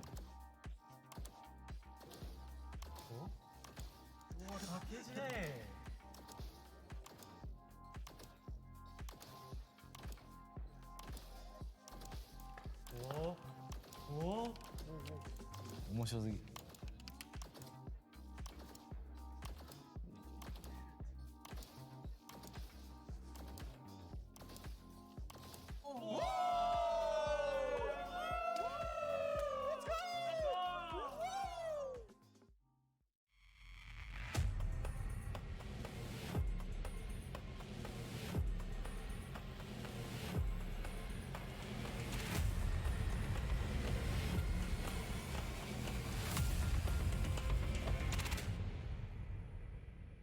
Welcome back to VCT Pacific. That was a pretty fun video, like Taka J said. Yes. All we have is confidence. And they have to hold on to it, but also the shot of the Dalgona sugar like cookie things. They're trash at that game. Yeah. Do they know how to play? That is an accurate reflection of their states, their standings. That's so mean. I'm sorry. I'm gonna say I'll take that back. they're both pretty trash at that game, or they didn't understand how to play. Like break it. Break it, just stab it. Now, it was interesting in the first half of this game. It looked like it was going to be an easy win for T1 in the first couple of rounds, but then DFM had a really good comeback at some point. Yeah, T1 started off with 5 rounds in a row, which, you know, you look at that and it's like, okay, well, T1 looked like the much better team, but DFM have been doing this all season long, where they do make these comebacks or attempts at comebacks, and they got pretty close, you know, 7-5 in the first round, 13-9. So what can you say? They got there. Anthem actually on top for this time, so we didn't see a lot of Soldom or Suggest carrying, although they did have some rounds here or there. Anthem was actually the one who had to kind of pull it up for the team when he's not normally the guy. So maybe if some of the other, you know, carry players can come up and play at his level, then perhaps DFM will have an easier time. My God, Valdez, what a statement! Jeez, Just gotta call him out, you know. That's true. No beating around the bush. You take 5 rounds, I'm gonna take 5 back, and it's all at the hands of Anthem. Oh, well, yeah. Well, okay. Let's talk about about Zenfree's kills and the beginning of DFM's comeback. In the very beginning, there was a point, this is their second win in a row. And this is really the round that they started to find more of that wind, is because DFM started to play with chaos. You see how Soldam actually dashes in. This guy is like W Gaming personified. He just goes in, aggression, and that's what I want. And then that allows for the team to really get the spike down. And once that happens, Zenfree gains control of the site. Zenfree gains control of the space. And in this final 1-on-3, it's just virtually impossible for Ban to actually come out on top at all, because he's got so many different angles to look out for. So again, you take different parts of control, you have a split push coming in. T1 has no idea how to defend against that, but I think towards the end they started to adapt. Yeah, that's right. In fact, we did see a lot of that, obviously, later on. They had some really critical round wins, especially during thrifty rounds. That went well. Yeah, I mean, they got the Thrifty in the second round of the second half, and it all starts with Munchkin. This is how you win Thrifties, right? You pick up a Marshall. We've seen sometimes it doesn't work. Already Zenfree's low, so that's 2 kills for T1 already after they lost the pistol round. I loved how he opened it up. This double stack is perfect to defend the site. You get a double right click in, and it just means that even though DFM, they have so much more firepower after winning the pistol round, you get a couple of picks, and T1 are going to upgrade hugely and, of course, take all the wind out of DFM sails. I was a little bit worried for T1, actually, after DFM took the pistol round, because especially with how close the first half was, if DFM got a couple rounds in a row, then we're tied at 7, and then it's really anybody's game from there. But after that round win, I think T1 it was like the beginning of the end, it felt like for me. Do you feel the same way? I think so. I mean, that's that big but because that's kind of how you find momentum, how you break your opponent's momentum even. And it's really tough for DFM to come back from something like that. And I think that's something that reflects and shows in the final scoreline. Yeah, you pointed out as we were watching it, DFM did have some interesting ideas. They did. Interesting, Thank but you like for the British reminding me. use of interesting. Look at it, interesting. Yes, I think Will and Tasus pointed this out as well. They had an interesting strat to actually take control over C, especially where the ultimate orb is. And then they managed to kind of get the right read and rotate around over to A. But the problem came down to how T1 really recognized this as well. I mean, Suggest with a good performance trying to anchor down the site, buy as much time as possible. But T1, as soon as the spike goes down, they instantly know, all right, they're probably right around the corner. Let's play close quarters, because this is where they can kind of catch DFM by surprise. And then Carpe managed to get one off of Anthem. And at the final point of it, they kind of knew where the rest were coming from. So, well played by both sides. It shows that DFM has ideas. You saw at the early start of the replay, especially outside of C, just throw out all of that utility. And it kind of catches T1 by surprise. But when T1 are stabilized, Zeta is the guy that kind of shows up. Yeah, Zeta was on top of the scoreboard, essentially. He did a great job of carrying T1 this time around. It was basically him and Munchkin who were at the top of the scoreboard. So really loved what Zeta was doing on this map on the harbor. Just creating so much space for the team, and even outside of the numbers, did just so much to help carry the team to the victory. That's right. I think it's a lot of those reads of, like, you know, you throw out your cascade, have a guiding light go along with it, and just knowing where Soda might push, knowing where DFM might push, and Zeta really kind of hammers down those sprays with the Phantom line, and he gets a lot of frags for that. That's right. Well, we are going to go into map 2 now, which is Split. It is DFM's pick. Last map, Lotus was T1's pick. I don't know if this is going to make a difference or not. I think Split's just going to be kind of a surprise either way. It's a huge wild card, if anything, Vic. Yeah. Valdez, like, dude, the last time any of these teams played Split was eons ago. It's like in 1842. Last year, yeah, in 1842. And T1 was actually playing in NA then, like Cyplayer and well, not Cyplayer, but yeah, this was like way back when, and it's a very different time. It's when Chamber was still in the meta. Now, you know, it's gonna be a whole different look, and it's hard for us to predict any of this. Yeah, I don't know. I mean, Split is definitely an interesting choice, as you mentioned. It's been a long time since both of these teams did pick it, so maybe this is something that DFM has been preparing Perhaps, you know, with binds, if you were going to go for like a crazy kind of wild card pick of a map, binds could have also been another option, but hasn't been in the pool for nearly as long, obviously, so as it did just join. Oh. And take a look at these comps. Okay. My goodness. Well, I mean, it's just to dive right into it, right? I think the current meta that we're seeing so far in Split, especially with the Pacific teams, is to play double controller. You almost always see an Astra Viper, especially from the Korean teams. But what you just saw on DFM side, you got double Sentinel instead. You have the Sage, which could still be viable, especially with the wall, and if you know how to play around that. And then you have the Cypher, which I have to presume is something to they're going to use to counter maybe Saya player or something.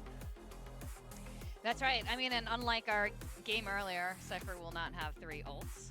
I'm kind of curious how this is going to play out. Yeah, so with that, I am expecting some of those clippable Soldan moments on Split. I feel it in my bones. And yeah, so we're going to go into Game 2 now. Split between the Japanese and Korean teams, DFM and T1. Take it away, Tasteless and Will. Consider it taken. We're ready now to go into map number 2. It's going to be on Split, as said at the desk. We haven't seen these guys fight on this map in a long time. No, especially in these iterations, right, of their rosters, and of course the game state as well, as Quack mentioned. I think on the side of T1, not too surprising, Double Duelist seems to be the go-to for a lot of teams just to try to break through that attacking side. Now, my big question is DFM, their composition, single smoke with an Omen. And then the Sage and the Cypher, some very old school ideas on Split where a lot of people, they start to shy away from that Omen, especially the single controller, just because you can't buy, you know, enough space, right? The Viper or the Astra has a little bit more of a global or semi-global presence on Split. Omen, I think if you're going to use it, when you go to the defensive side, you're going to have to, again, use that paranoia to push out, you know, take control of spaces like B Garage. But for now, they're going to start on the attacking side, so most likely they'll just vie for intel and then kind of go for these, you know, 5-man pushes using the paranoia. Yeah, pretty even split over here for Detonation Focus Me. We've seen this team oftentimes on the attacker side move a little bit slow, you know, meandering from the A side to the B and then back to the A, but of course this is a wide map, so it can be pretty unforgiving if you get out of position.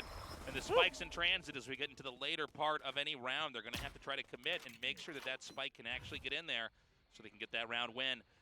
We do see collecting DFM players now around mid. Over on the receiving side is going to be Zeta.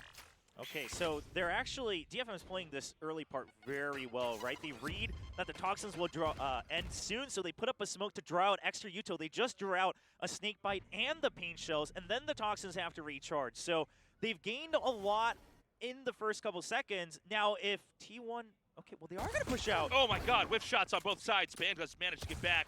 I was about to say, if T1 doesn't push out, DFM wouldn't have really gained too much space from it, but Ban actually gives them the opportunity to strike back. See Ban frustrated there for a second on camera, missing 3 shots so far, not really making much of a mark. It does seem to be enough to push DFM away, at least for a little bit. They're going to come back up through Ramen in a mid-site that's basically vacant. I mean, they've smoked off Mail and could perhaps creep up into Vent. And as for A itself, I mean, it's Munchkin pushed way into the back, so this is probably going to have to be a retake unless Munchkin can somehow delay this. Yeah, absolutely has to be a retake. I mean, Munchkin, he's going to vie for just 1 shot here. He's actually just going to back out as well off the smoke. Now, because of this, DFM, they're not going to get control of screens, but they will be able to hold control of Heaven. They even have a Sage Wall there to make sure that they can't flood Heaven. T1 accurately recognizes this, so the only way they can do this is that they come through vents. Taki J has to hold strong, can't be distracted by the wall breaking right now. Okay, they've got the wall set up here. Bit of a nuisance to try to get into sight. Saya is going to come around the corner and does not get the kill. Taka J too fast, but Ban takes him out instead. Push down ramp here, suggests waiting on the receiving side. Whiffs the shot as Ban gets that kill. Anthem really deep lurk here, but the A side itself may be a little bit too open. Well, Zenfree just getting picks 1 by 1. Oh, not good enough. DFM takes the first round win. 4 kills. Yeah, and I got to say, you know, they have done a great job. They baited out the utility we saw at mid. They tried to come up into garage and decided maybe it's unwise. There's a sheriff there ready to dome them. And then they got into the site, and with good control, they managed to take that first round win, and I'm excited. I feel like this could be very well the beginnings of a DFM snowballing effect, or maybe they actually come out here with a second map win. Whoa, just one round, Jason. I'm like, and then after that, they win every game from there on out, and then they're the world champions. Figure that out, will you? I mean, a good start, though. Again, I like that you kind of re-emphasize the point that the way they played it was smarter. Oh, you saw him. He's kind of trapped. All right, Anthem using the running gun to his advantage to force the dash out from Ban. Now, he doesn't have to give up the ult door, but most importantly, because he's playing Lurk on his own, the most important mission for Anthem is to not give away the Spectre for free. So he's just going to hang back, make sure that DFM does not push far forward. As long as they don't take control of A main, they can always eventually try to rotate back to A. Yeah, that's a good point here. Right now, DFM just staying back, waiting. And it looks like T1 maybe tempted to try to push out to moderate success until Jinfree manages to get those spray downs. Now just Munchkin remaining once again. We've seen this before, 3 players in hand for DFM, and they can plant wherever they please. B is going to be the target. The thing is first of all, they dropped 2 members, so you know, a little bit of an econ damage, but on top of that, Suggest and Takage taking a lot of damage as well. So they'll have to rebuy armor, and they're at potential risk of getting picked off. We'll see if Munchkin can make it happen. He does have a Sheriff in hand, so, I mean, any of these could still easily be a kill for him. Drops down, and he is met by all 3 at once. Good coordinated movement here for Detonation Focus Me. 2 wins now, and is going to that so important bonus round. Oh, Zenfree already with the Seekers, though. Oh, wow. That's actually pretty big. We'll see how that plays a role here as we go forward. But, yeah, I mean, superior weaponry results in a superior gunfight there in the mid, and it's an easy closure from there on out. Yeah, I think Zenfree and Takage had Bulldog, so they do not recover the second Bulldog. They just go with the Spectre, so they'll just have to stick with it. Either way, they would have just kind of used, you know, recycled the weapons they had, so it doesn't make a huge difference in the overall economy, but it does make a slight difference in their firepower. Now, changing things up, instead of focus on mid, an early push. Now, they saw the snake bite, or they heard it at the very least. Not sure if the toxic screen was up, but either way, they know that there's attention being brought to A Heaven. This time, Lurk duty on Takage. The thing is Sewers not checked at all. They can rely on that trap wire, but Ban could still easily get a kill just peeking right outside of it. Okay, here we go. Nice shot. Ban gets the kill and escapes back down into Sewers. And we have a push now into Sewers. And the spray control couldn't be better. Beautifully done from Ban. Meanwhile, Munchkin takes Anthem out. And it's just Takage waiting with not much hope left here. A recovery that was very necessary here from T1. And look at the support from Carpe, just putting out that Nebula to make sure that Ban can stay alive. I mean, the spike has been dropped. Takage will eventually want to die. He ideally wants to get, you know, just this 1 kill, maybe even get a Vandal upgrade, but... Okay, not bad, not bad. I have the spike. 30 seconds left. He told us, so we know we can trust him. He said, I have the spike. He said it to himself.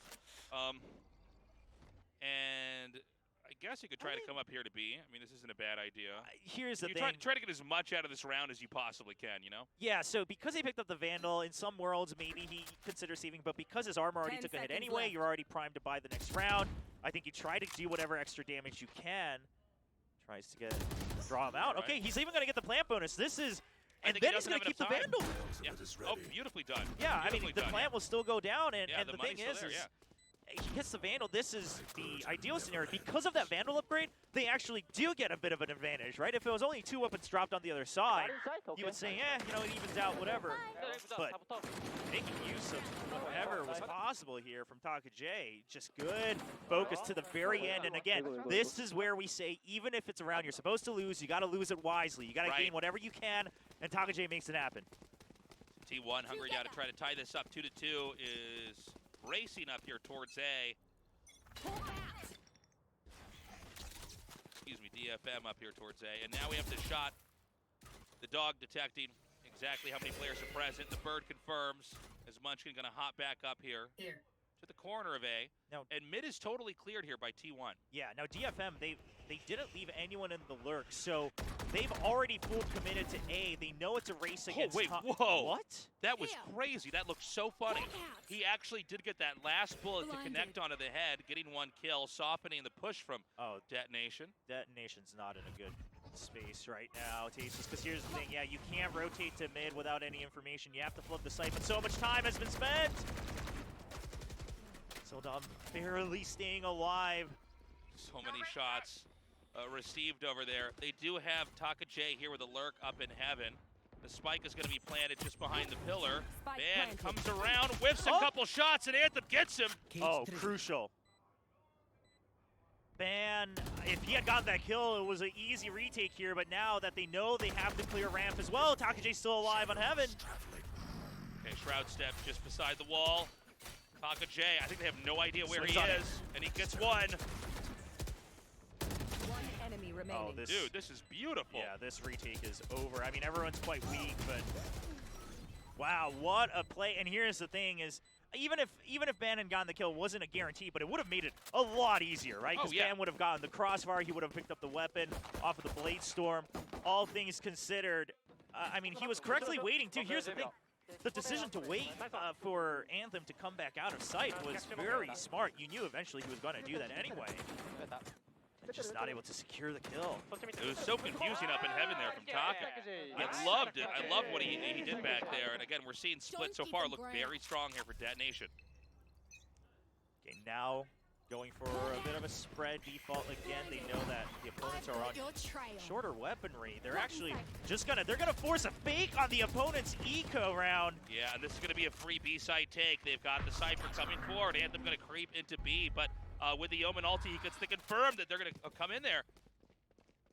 No, they have to watch out for Carpe. All right, they get the kill. Now here's the thing. I mean, listen, it's split and it's attack, so I'm okay with this. However, they did use 2 ults, so they need to absolutely win this round. Obviously, in theory, it looks like they should.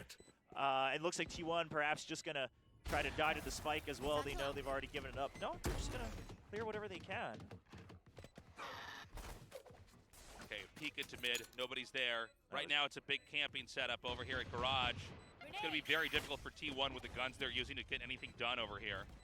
Yeah, pushing into Garage looks pretty hard as well. Get through. The trap wire buys time for a couple extra seconds. Then the first tap.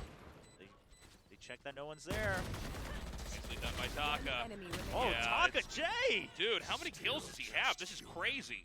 Oh, he is popping off. I mean, I know he was talking, you know, when he was talking with Zeta Division, that Rivals video, you know, that his only rival is Fnatic, but, you know, maybe that confidence really is coming through for him. Something like 11 kills so far, and a beautiful closeout there. I mean, that's exactly how the round is supposed to go after you get the plant for long. And look at that smile, I love it. Yeah, but it's also just smug enough where he's like, well, yeah, I do this every day. You know, I play Valorant for a living. What are you going to do? Okay, Operator finally out. It's been quite delayed for Ban. See if they can snowball this economically. Now, Ban also now the one who needs to continue with that confidence. He needs to make sure he holds his ground with the Operator. If he starts to play too passive, it's going to get risky.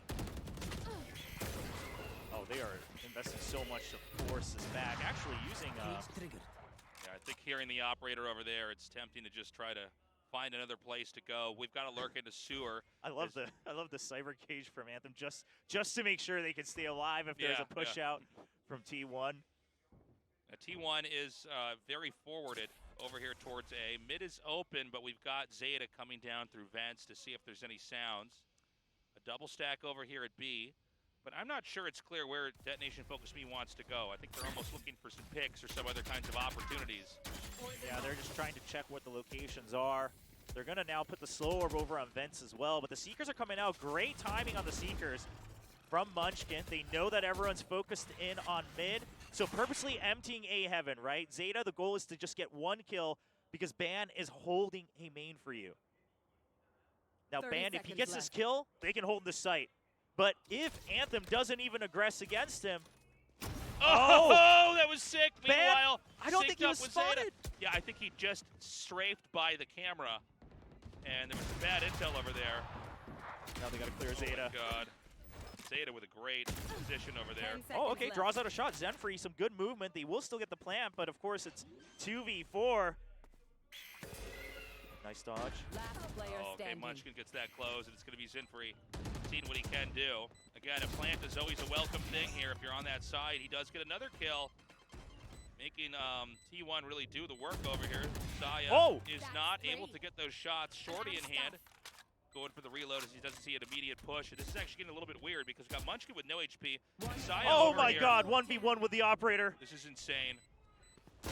Oh my god, it was a crazy round. T1 is going to get the defuse with few seconds to spare, but what a beautiful loss there. Oh, I mean, Zenfree, I think he expected the complete wide swing, so he tries to kind of swivel and flank a little too far to the left, has to readjust his aim. Can't get the spray. Gets taken out. Of course, he was on lower health. Now, I was curious, because I'm pretty sure Anthem did activate the camera for a split second after installing it. Obviously, when you first install it, you don't get vision.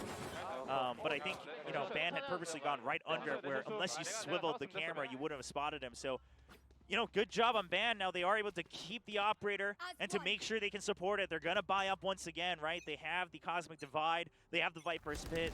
They're confident they can try to string together these rounds. Okay, they're going to go in here and try to probe out who's actually over here. They've got Munchkin on the retreat behind Pillar. Soldam does push in, and it's going to meet Munchkin over here. Oh, a the trade of slow orb. shots. Oh, man. The slow orb coming in from his teammate actually cuts him off just a bit, but Munchkin eventually gets taken out. Now, the idea here was even if the operator was there, you have the resurrection from Suggest on that stage. They won't need it, though, so they can actually make sure they fight a bit more aggressively here against the retake. Okay. Zeta up here, doesn't find anybody, and it's actually going to be Taka J. Shroud stepped up on the box. Okay, Seeker's coming out as well, Zenfree. I mean, DFM, they're sending everything to secure these rounds. I don't mind it. Oh, Zeta drops down, Anthem behind the screen. Oh my god, it's such a good blind over there. Oh, they're even going to just go for the neural theft. They're not taking any chances. They want to try to get out of the sight at this point. Yeah, they want to try to get those guns into the next round. Oh, and they take down the operator as well, This DFM. is such a nasty first half here for Detonation Focus Me. Even the wins that T1 gets, Detonation Focus Me, is making them work so hard for it. Oh, absolutely. And a lot of this, I can't help but wonder, where is this macro awareness from DFM on these other maps? I know, it's crazy. The way they're manipulating and conditioning T1 on this attacking half on split is impressive, right? On top of that, yeah, their skill, their utility usage, their set plays, changing tempo back and forth, the lurks, everything is so much cleaner. Yeah, it's been beautiful. And so T1 calls a timeout, and they need to really figure out what's going on and how they could start to play catch-up because, again, the rounds that they've won, they've had to work so hard to even get. They've had to pay heavily for it. We're going to be deep now into the first half. There's going to be a little bit more utility at their disposal, a little bit more credits built up, but that was a disastrous loss there in round 7. Okay, so obviously we saw Autumn there, not many words, but I was looking on stage and Zeta actually just going through everything on his mind right now as the primary IGL for T1. So, perhaps Autumn kind of tossing up an idea there, putting it up to Zeta to, just buy time, right? Just think back through how these rounds went, and I think that was quite necessary because even though you took 2 rounds here and DFM hasn't streaked entirely, the momentum is absolutely in favor of DFM. You're now on another eco. You actually want to make use of this because even though it's an attacker-sided map, you give this one up, DFM's probably getting 7 if not 8, absolutely, maybe more. Quiet start over here. The Viper wall diagonally splitting up mid. Okay, so DFM's going to look for a peek. yeah, they checked that no one was ready to peek out of vents. I like the angle on the guiding light from Zenfree. But they didn't check entirely into vents, so they're not going to aggress too much. Also, the smoke disappearing on the side of Mail. Now, they're expecting an aggressive push from somewhere, right? And if it's not that, they expect that most likely it's a stack onto one of the sites. I mean, Split, no better place to do that. So they're constantly trying to fish for this info, and if it doesn't happen, Anthem is going to be the one to try to get information on his own. If he dies Surprise to ban, though. That's a free Phantom. Oh my God, he slips through. Oh, but so they smart know from Ban. this is a brilliant play because he could just get a free kill. Yeah, and they're going to wait. He needs to... Okay. Oh God, that took a little bit longer than I thought, but he does get the drop. And that's going to be a great weapon to grab into this and possibly catapult them into maybe a victory. They're going to come back up into A, but Ban's going to be ready. 30 seconds pull left. around Pillar. We don't have enough time for them to try to go over here into B, so this has to be a commitment on to A. They smoke it out, and the rest of T1 is scrambling to come in. Yeah, Paranoia, they're making sure to trap him into elbow, but there's the support coming in from Carpe as well. Ban's still alive. Dodges the flash! Oh my God! This is insane! What is going on? Huge win here for T1. Oh my God! Oh man, and here's the thing, if you've ever played Cypher on Split, you know how bad that feels, because that's one of your trademark plays, right? Is wait for the push. If they haven't pushed out, slowly creep up. You can constantly check ramp later with your utility. Right. You thought you had the timing, and credit to Ban and for waiting, because by letting Anthem get halfway through the site, you know that the call was made from DFM to rotate over, and then he's able to hold on to the weapon and clean out 4 members on the opposing side. A great boost that T1 absolutely needed in the first half. All right, looks like we're going to have the Viper's Pit here to clog up mid, which is not going to allow for any pokes or peeks up in there from Detonation. Over here, we've got Ban with a push. Taka J. He was spotted. Yeah, he sees him. Fires a shot and backs up. Jiggle peeks here from Taka J. But Suggest might try to come here. No, he's going to back up. Well, they don't have the utility they would want. They don't have the agency they want to really push through a Viper's Pit confidently. Now they know that one member with the Phantom has pushed out on B Garage. So that's exactly going to be the play here. This might come down to this duel right here. Sultan's just going to try to create space. Zenfree should be the one getting the kill. Oh! Okay. Next shots on both. Sultan with 5 HP. Yeah, that was a bit more riskier than it had to be. They actually lined up for a split second there without one of them crouching instantly. So, a little bit scary, but I don't know if you still push through this. Okay, well, Sultan gets the kill.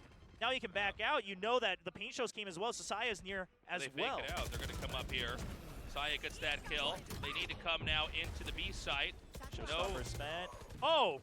Munchkin getting the kill. Great crossfire. Oh, spike down. 10 seconds left. They need to clean out the kills. Zenfree gets one. 8 seconds. Munchkin just needs to play for time. The spike's not there. Oh, Munchkin! my God! An amazing clutch. My ult's ready. I have chills. I have goosebumps. Oh, man. Oh, my God. Oh, and after the heroic entry from Soldom to clear out, get information on Saya, everything to try to go through. And Saya surviving, using the showstopper to buy time, creating an opportunity for Munchkin to get the crossfire, and then Munchkin playing for time and cleaning up the kills in the last second as they try to encroach on him. What a hero. And Munchkin's been that player for T1, time and time again, whenever they needed it most. This is so funny because we're seeing the first half of the first map begin to mirror the first half for the second map.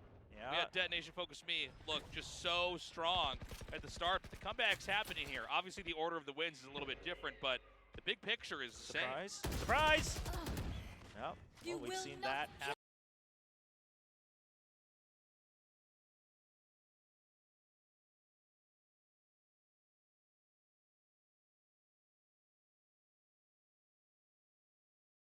Before. Seeker's coming out. Yeah. Uh-oh, DFM starting to rush again. They're starting to overheat again, Tasteless. They were doing so well in the first part. They are going to get down onto A, but they're going to have to work for this one. Taka J very badly injured. And they have no control, right? They don't have ramp, they don't have heaven, they don't have screen. They are stuck here. It's going to come down to duels. Okay, so Crossfire set up, Cosmic Divide to buy them time. Now, T1, if they're going to go at 3 different angles, they got to have the timing perfectly. Yeah, we see Omen smoked off here in mid. Okay, so they clear out the cubby. This could be doable for Detonation, actually. Yeah, the smokes just to make sure that they're not caught from a further range here. Yeah, T1's been clearing a lot of angles. Hold on, Carpe starts it. WK6D very. Oh, Munchkin gets it. And that's it. Yeah, beautifully done. It's interesting because for a little bit it almost looked like maybe T1 was going to burn through too much time just clearing the angles. Obviously they have to do that, but they weren't able to win any of the duels. DFM wasn't. And so there you go, 5-5, 2 rounds left in the first half. We're dead even. I was curious about this timeout because here's the thing is, yes, your composition is not as aggressive, right? You don't have double duelists. You have that Sentinel, the true Sentinel in the form of the Cypher. So, yeah, maybe you've got some extra setups cooked up on the defensive side, but, oh, man, letting go of this streak. I think probably the hope, if you're the coach of DFM, was, okay, you know, give them 2 rounds. It's all right, cash back up. Let's get to, you know, let's guarantee 7, if not 8. Now you can only get maximum 7. You've already taken a couple hits as well on your econ. I'd have to take a look. They're on a triple losing streak, and they had just bought as well in that previous round. So gotta double check the buy status there. Oh, the kid's excited to be Looked like they were in a timeout over there for a second. Yeah, I love to see up what they're gonna do. Yeah, it's so cool to see everybody come We've actually down. had a lot of families visiting as well, right? Yeah. Just with their kids to come watch. The parents trying to get in on it. Maybe they play Valorant. Maybe they're trying to learn Valorant with their kids. It's been very nice. It's been a fun few weeks so far. So we've got that timeout called here. Obviously, it's either going to be 6-6 or 7-5. So a very close fight so far here. Okay, so they're just going to even out for buys on the last round. They are going to put Ban back over here at Garage, probably for a pick. And this could end up being a sold-on Ban duel.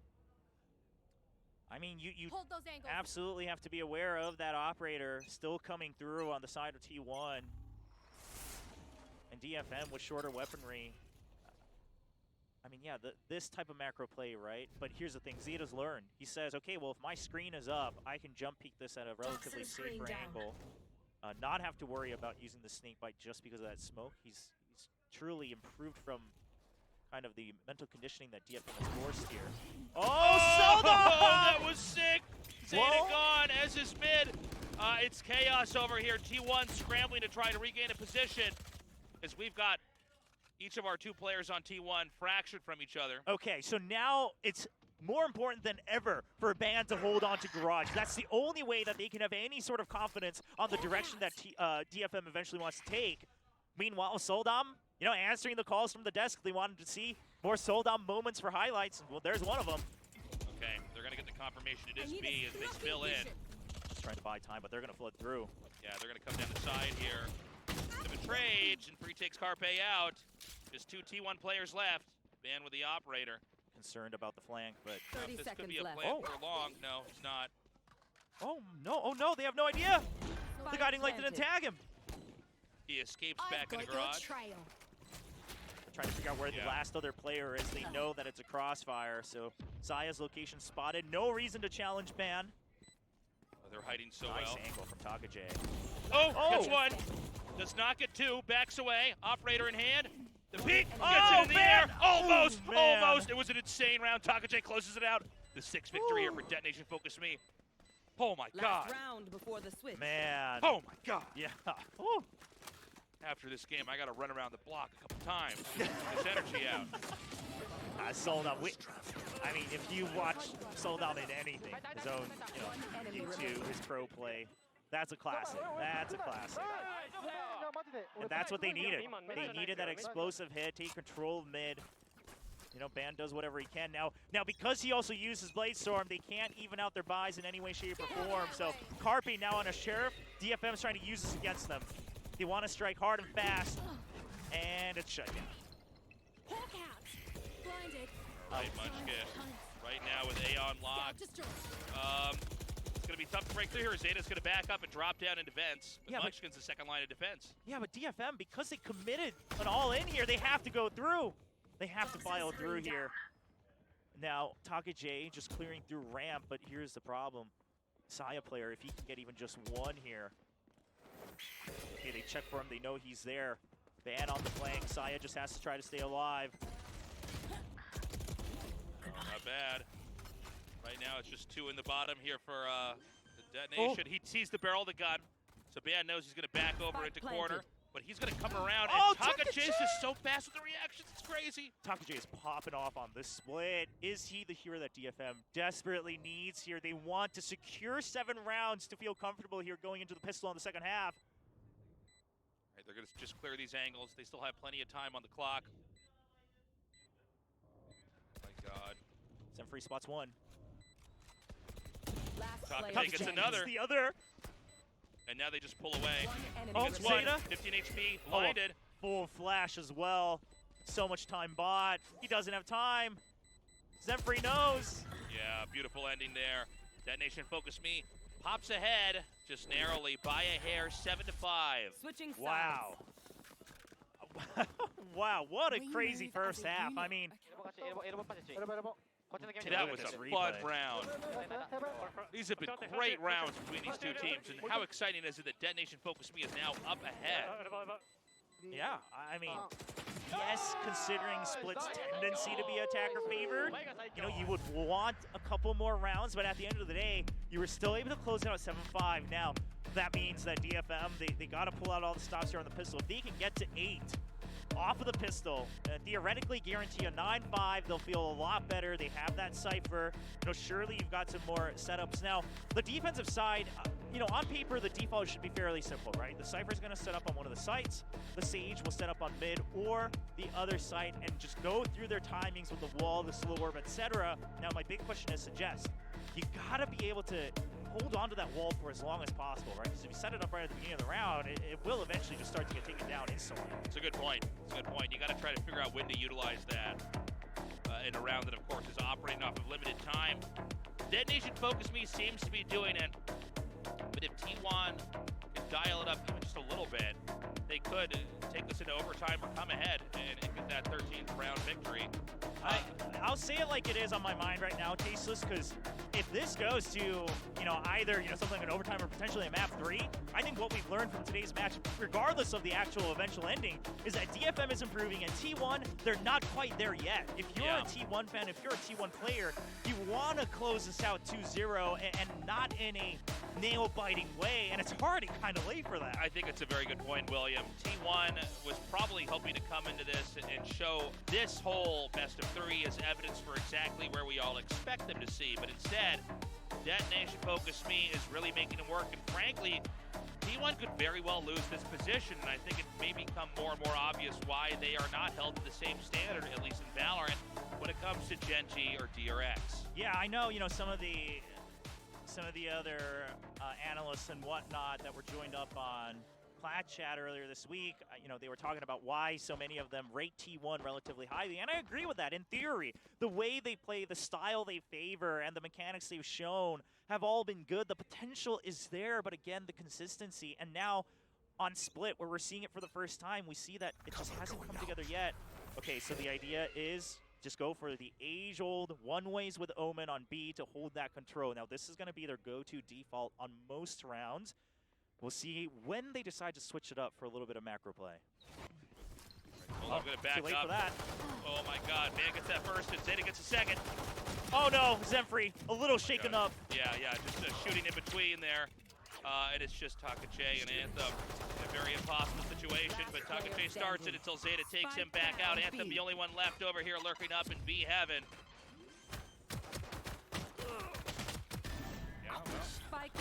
That's going to be that. 6th win up here now. T1 getting that crucial pistol round with a magnificent push up into mid through male. Really not even letting that utility get set up over there for Detonation Focus Me to even sandbag the progress, basically cutting right past that. I love it.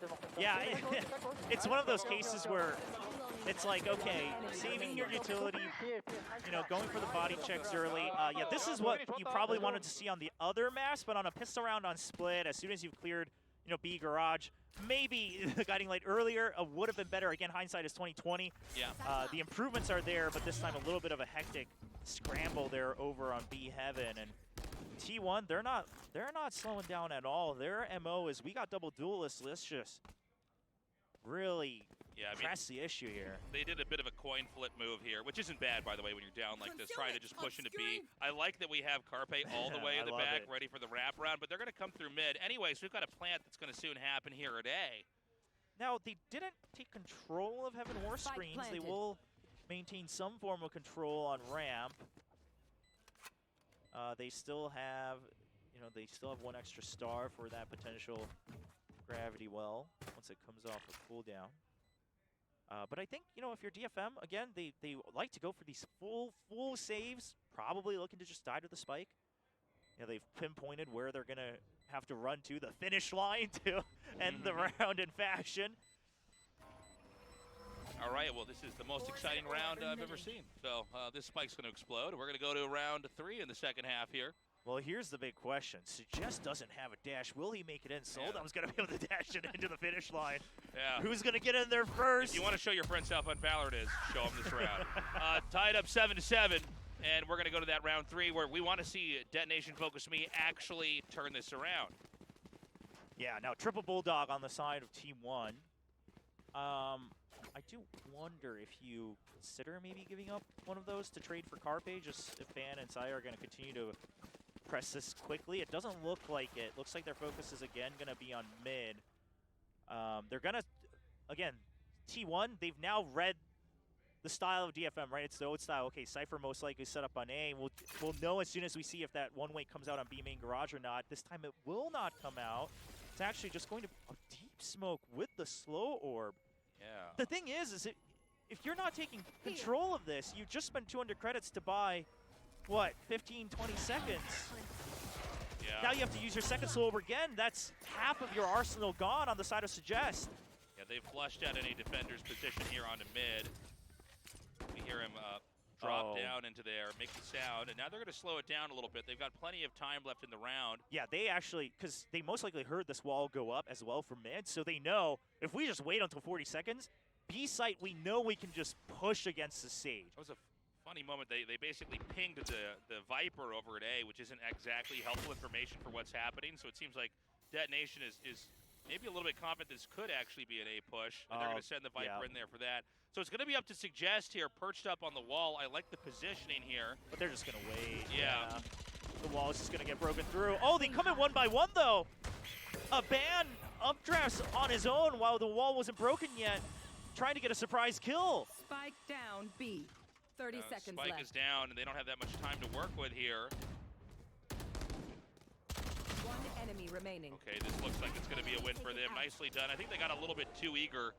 I think letting the wall dissipate would have been a better move. Well, yeah, I mean, or at least wait until it starts to weaken and then break through it all at once. Or, quite frankly, you have 3 guys, just blast through it, right? You know the Sage has used all of their other Yeah, there's a lot of ways to approach it, but I think that was a questionable one. Again, we expect Detonation Focus Me to take that. Not the end of the world here. I love Suggest here. It does feel like Detonation Focus Me is a bit more relaxed than the earlier weeks that we had here. Oh, yes. They're definitely having fun. This stage has definitely become a bit more like home, and they're playing like it too. Okay, so just, again, a fast push. You have double duelists, you might as well. You've already created a crossfire over on ramp. You still have control of sewers as well, so worst case, you can still try to go for a rotate. Now, curious, okay, DFM, because of all this spamming, they've actually taken control of mid. This all comes down to Carpe. Well, it seems like T1 could just get in here. Oh, Suggest drops Carpe out. That's too bad. That was a great lurk they would have had. Now they know it has to be A, because there's no way, if Carpe's already taken down, and he's been the lurk, and Toxic J spots him as well. They know it's an A site. They're happy to just give over the plant. Anthem barely staying alive. Munchkin trying to get this kill. Oh, he tries to rush through, but the Guiding Light hadn't hit yet. Yeah, and DFM starting to stack these kills up. Only 2 left. It's going to be hard to imagine T1 could hold this. They know where Saya is. Oh, too bad. Sold him. Just get Saya there, and Zeta's taken out. Flawless. Yeah, beautiful round there from Detonation Focus Me. This is going to be now 9-7. Detonation in the lead. T1 struggling, as it feels like Detonation has made those proper adjustments. They've tightened up their play, and they are hungry to bring this to a map number 3 on Fracture. Yeah, I think it's apparent that T1 perhaps doesn't have as many reps on Split compared to some of the maps that they've been picking. Purely, I say this purely because you called it. They're starting to get very impatient, and so we're seeing these slight misses in timing.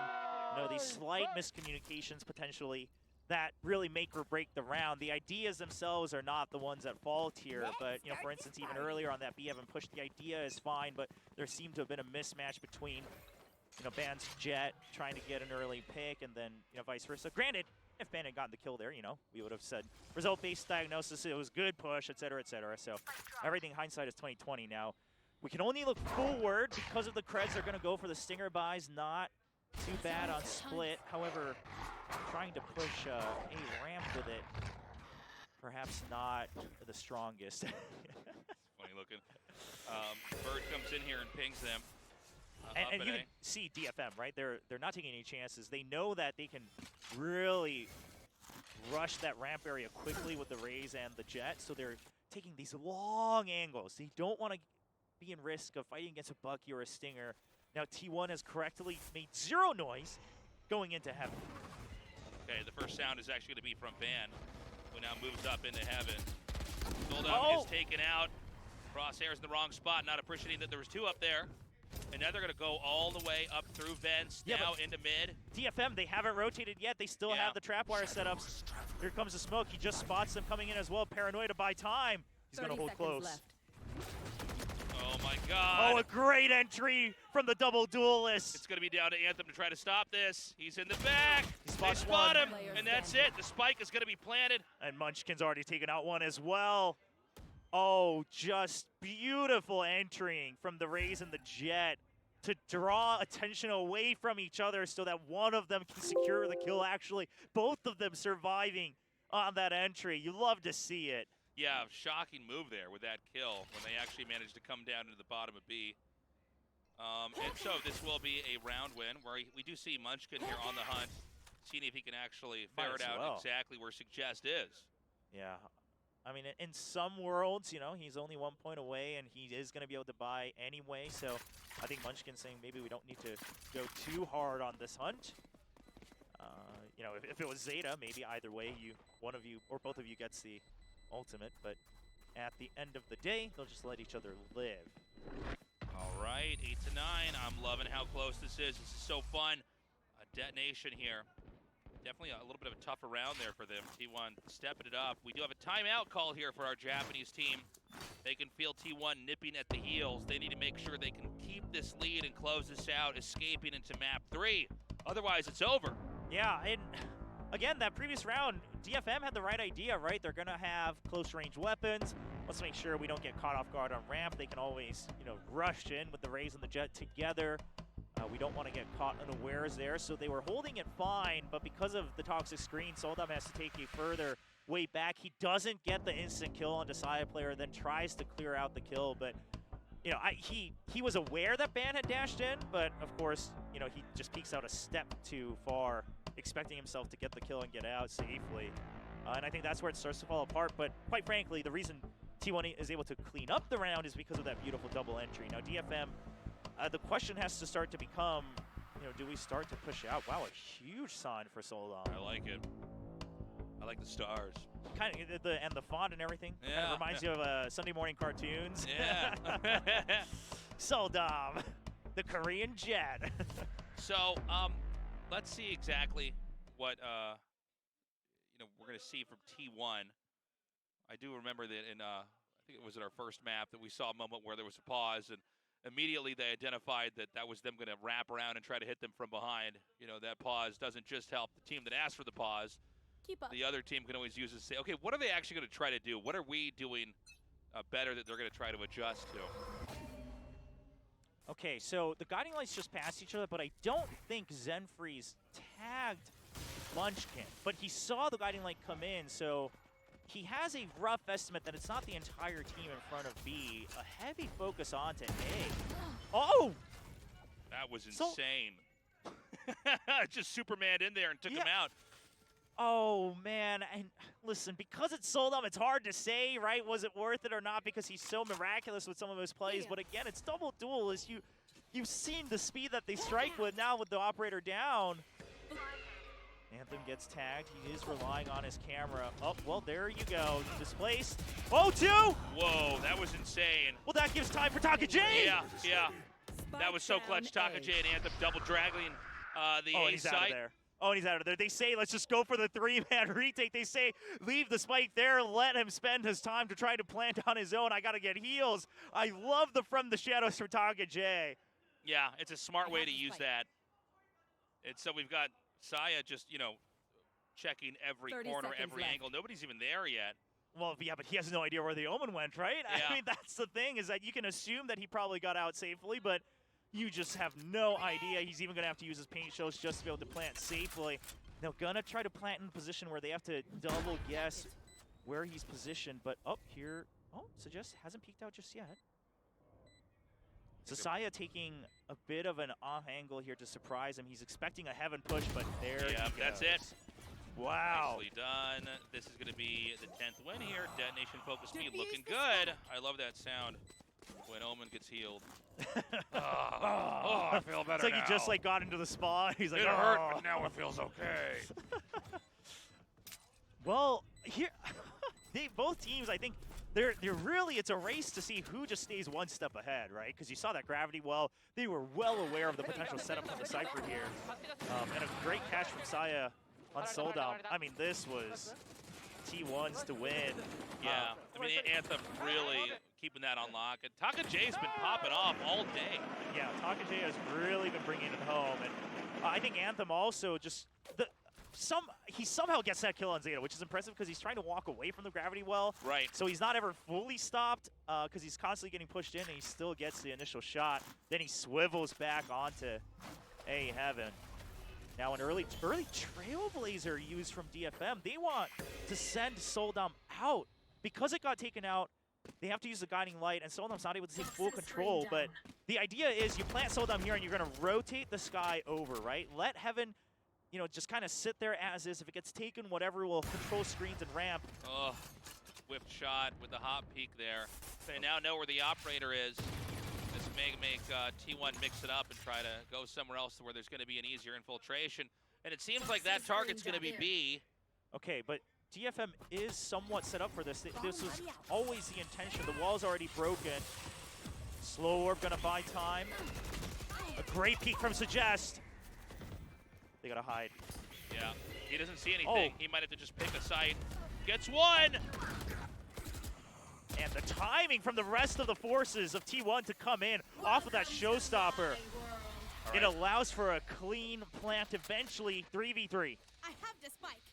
And I like this. They're going to make that operator absolutely useless. They're going to plant down in here. 30 seconds left. And how exactly can Detonation Focus Me take this? We have Anthem dropping down. Okay, they all switched to rifles, and they know that all three were in the pit because of that neural theft. They've got to create these crossfires. Will they wait for a potential Guiding Light? I think that might be the timing here. Yeah, they're waiting for it. Guiding Light's used on both sides. The timing is perfect from Munchkin. Oh, Soldom's just going to drop in, dive bombing in, and now looking for a kill here. Doesn't find the target. Oh, the Viper's pit has been emptied, though. Hold up, hold up. Munchkin Gets it at the last second. Oh, my God, 9-10. I thought for a second Detonation Focus Me was going to pull through with a win. Sure to follow my pack in. Oh, wow. To the enemy. I mean, even bringing down the Viper's pit, right, just to make sure that they don't get surprise attacked from that side of the sky because of that Guiding Light. They just say, all right, let's drop it. See if, I think the original intention was see if Carpe can get some information over an alley, but it's going to be Zeta who gets the first kill here. Oh, wow. So the hand and the gun were sticking out beside the box, which allowed the crosshair to line up, which then allowed the spray transfer to occur. Clutch moment here as T1 still has a shot with just one round ahead here for Detonation Focus Me. Yeah, they're relying on that Blade Storm, and T1 knows, okay, if it's Blade Storm time, probably going to be a rush out. No, not using any utility is one there. Oh! They are completely made unaware because of Suggest's location. Now, the Resurrection is gone, but it's still 2 kills on the side of DFM. I think they're very okay with that. The remaining 3 members, aside from Soldom, now have rifles in their hands. Oh, they back out, so that camera spot wasn't as helpful after all. Cover going out. Jay gonna hop up into heaven. Yep, Trapwire is still available in front of man, I'm Garage. so worried here for Anthem. Yeah, so Taka J's making all this noise to... Oh, yeah, he's just trying to draw them out. He's trying to make them seem like the entirely emptied heaven. A great play from Taka J. And Anthem with the great off angle, not getting hit by the Guiding Light. So they should be able to get this spike plant here, but how How are they going to stop this many Dead Nation Focus Me players from coming in? We saw T1 clutch this earlier. Good positioning from Taka J. He knows that this is the set. Oh! Oh my god. Of all the moments for Taka J to miss. Oh, he was somewhat expecting it too, but the quick swing out. Well, they know where Carpe is. Zeta's just out here in They garage. cleared out sight. Oh! They know where Zeta is as well. They know where the members are. One person has to stick it. The snake bite about to disappear. They take out Zeta. Anthem looking good. Oh my god. Incredible victory there. Wow. Get rid of these knives and defuse that. Yeah, give me that old point. 9-11. Dead Nation Focus Me so close to ending this. But T1, if they can just streak 1 or 2 games, who knows what happens. And can I just say, I mean, DFM is showing improvement on basically every facet that we've all talked about on the desk in the cast, right? Things like rushing in when you have a man advantage retake. Things like, you know, not taking space on the attacking side early on. I mean, all of this has been improved here on Split. This is their map, and you can see how riled up they are. I think part of it's because they probably finally feel like, yeah, this is what we've been practicing. Yeah. This is the type of game Well, we've been playing. It's finally clicking. Suddenly all the hard work, all the practice games, all the ideas they've stayed up all night talking about and trying to execute, it's playing out in real time here versus T1. So T1 calls for a timeout. Obviously, they have the cushion of the first victory. They could always win on Fracture and recover there, but it would be ideal to try to play catch up and close this out with either that 13th round win or overtime. And I will say, you know, Fracture, I mean, quite frankly, not any single map has ever looked like entirely convincing for T1, right? They've had this kind of up and down trajectory. But even Fracture, they've been running that double duelist. Now, as strong as it can be when it's going your way, that is a composition that has stark strengths and weaknesses, and that's a composition that DFM has tape on. So I don't know if you can feel too comfortable. T1, they would desperately want to finish this off. Now DFM, another read that this could be a fast and hard push onto A. They're going to try to just slow down the second line of entry, it seems like. They're just giving up ramp. They know that that's been the way that they've been entering. They've heard it. Heaven's been taken over.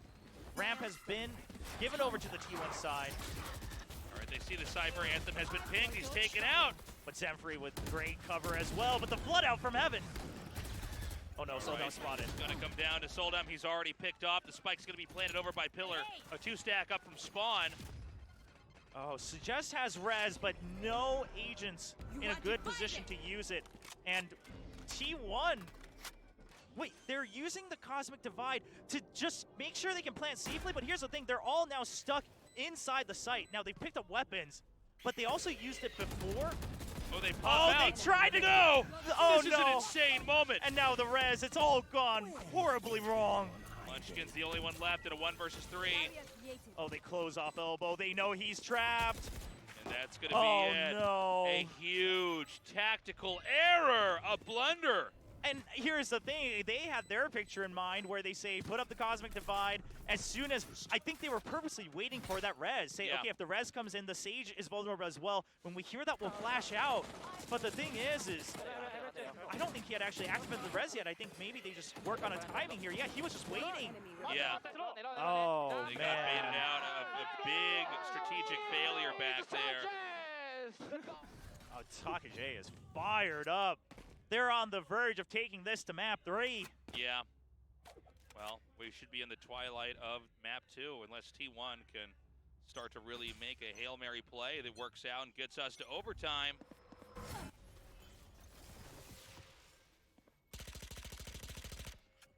I mean, T1, they've discussed in their timeouts, see what they've changed. And I was hoping to see this now. That previous round was, of course, a bit of a half-buy, but you know, just going for this mid-control early, right? Force out this early utility from Suggest. So they've drawn out the wall. Now, Suggest has already rotated over just to provide support. Even if this wall goes down, you've still got Taka J, you still got that trap wire. This is why they're okay with the earlier wall this time around. Like the adjustment from both sides. All right, some noise created over here, but clear they're not truly committed to this. So the Seekers come out and try to figure out, okay, where exactly are they going to be coming from? Oh, it's 100% A if 2 of those Seekers are going through A main as well. A great position from Soldom.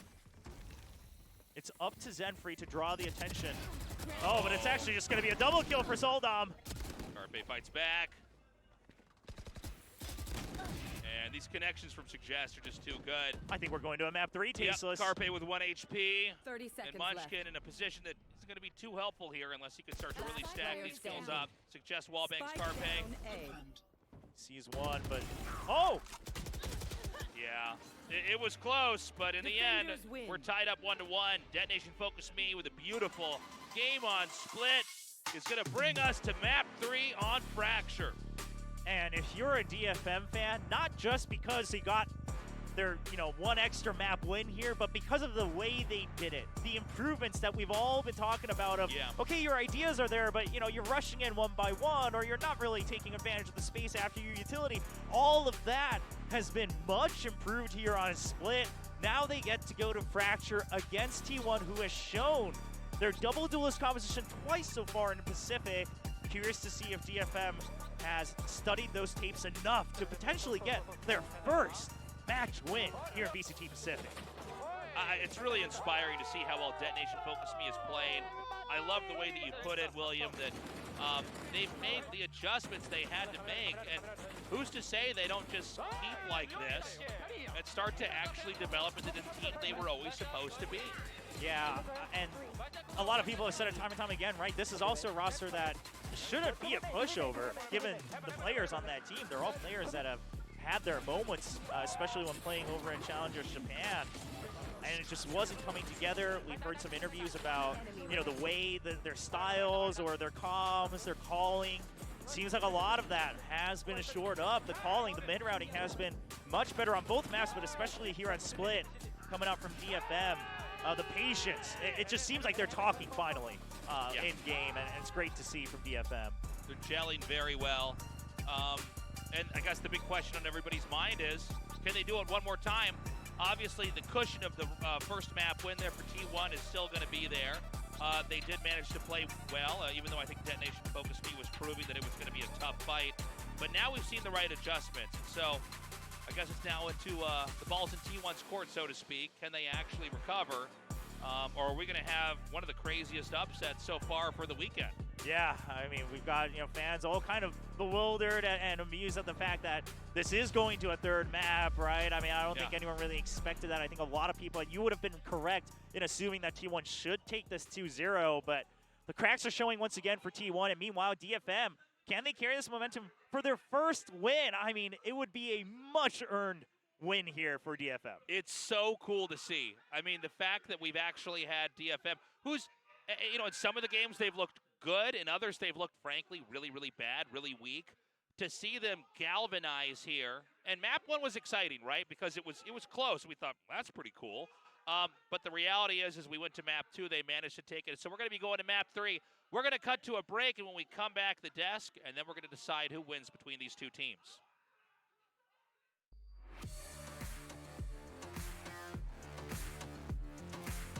To moderate success. Here we go. Nice showers. And the spray. I have no idea where he is. And he gets no one's there. Done by Taka. Oh, Taka shit. Oh! It's always a welcome thing here. If you're on that, really do the work over here. Saya. Oh! You know HP. Saya. Oh my God. It's such a good. Out of the sight at this point. Oh, wait, he needs to. Okay, I've dodged the flash. Oh my God! This isn't there. Oh! Surprise! Oh, Soldom! Meter in hand. Peek! Gets it. But all in here, they have. Zenfree knows. Yeah. The wall is just gonna get broken through. Oh, they come. It just looks like it's gonna be. There you go. Displaced. Oh, 2! Whoa, that was insane. Well, that gives time for Taka J. Yeah. Oh, the 4. Oh, they popped out. They tried to go. Oh.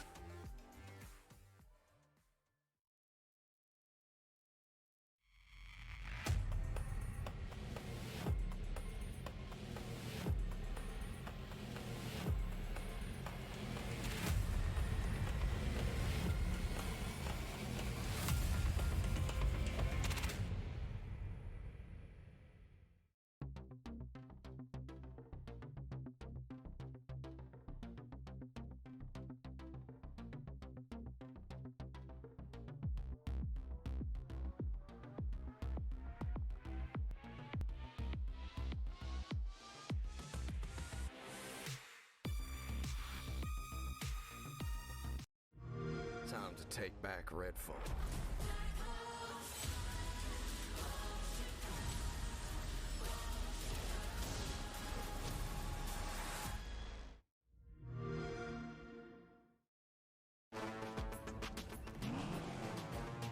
Is that a phone? Look at the performance, the graphics. That thing's a gaming machine. Is that Faker? That man's a gaming legend. Fasten your seatbelts. And here we go!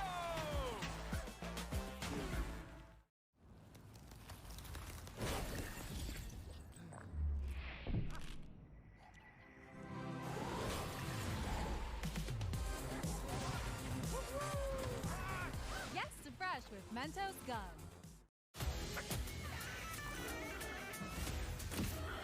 What is that again? It's an owl there. This one's dangerous. But whatever happens, we'll be ready.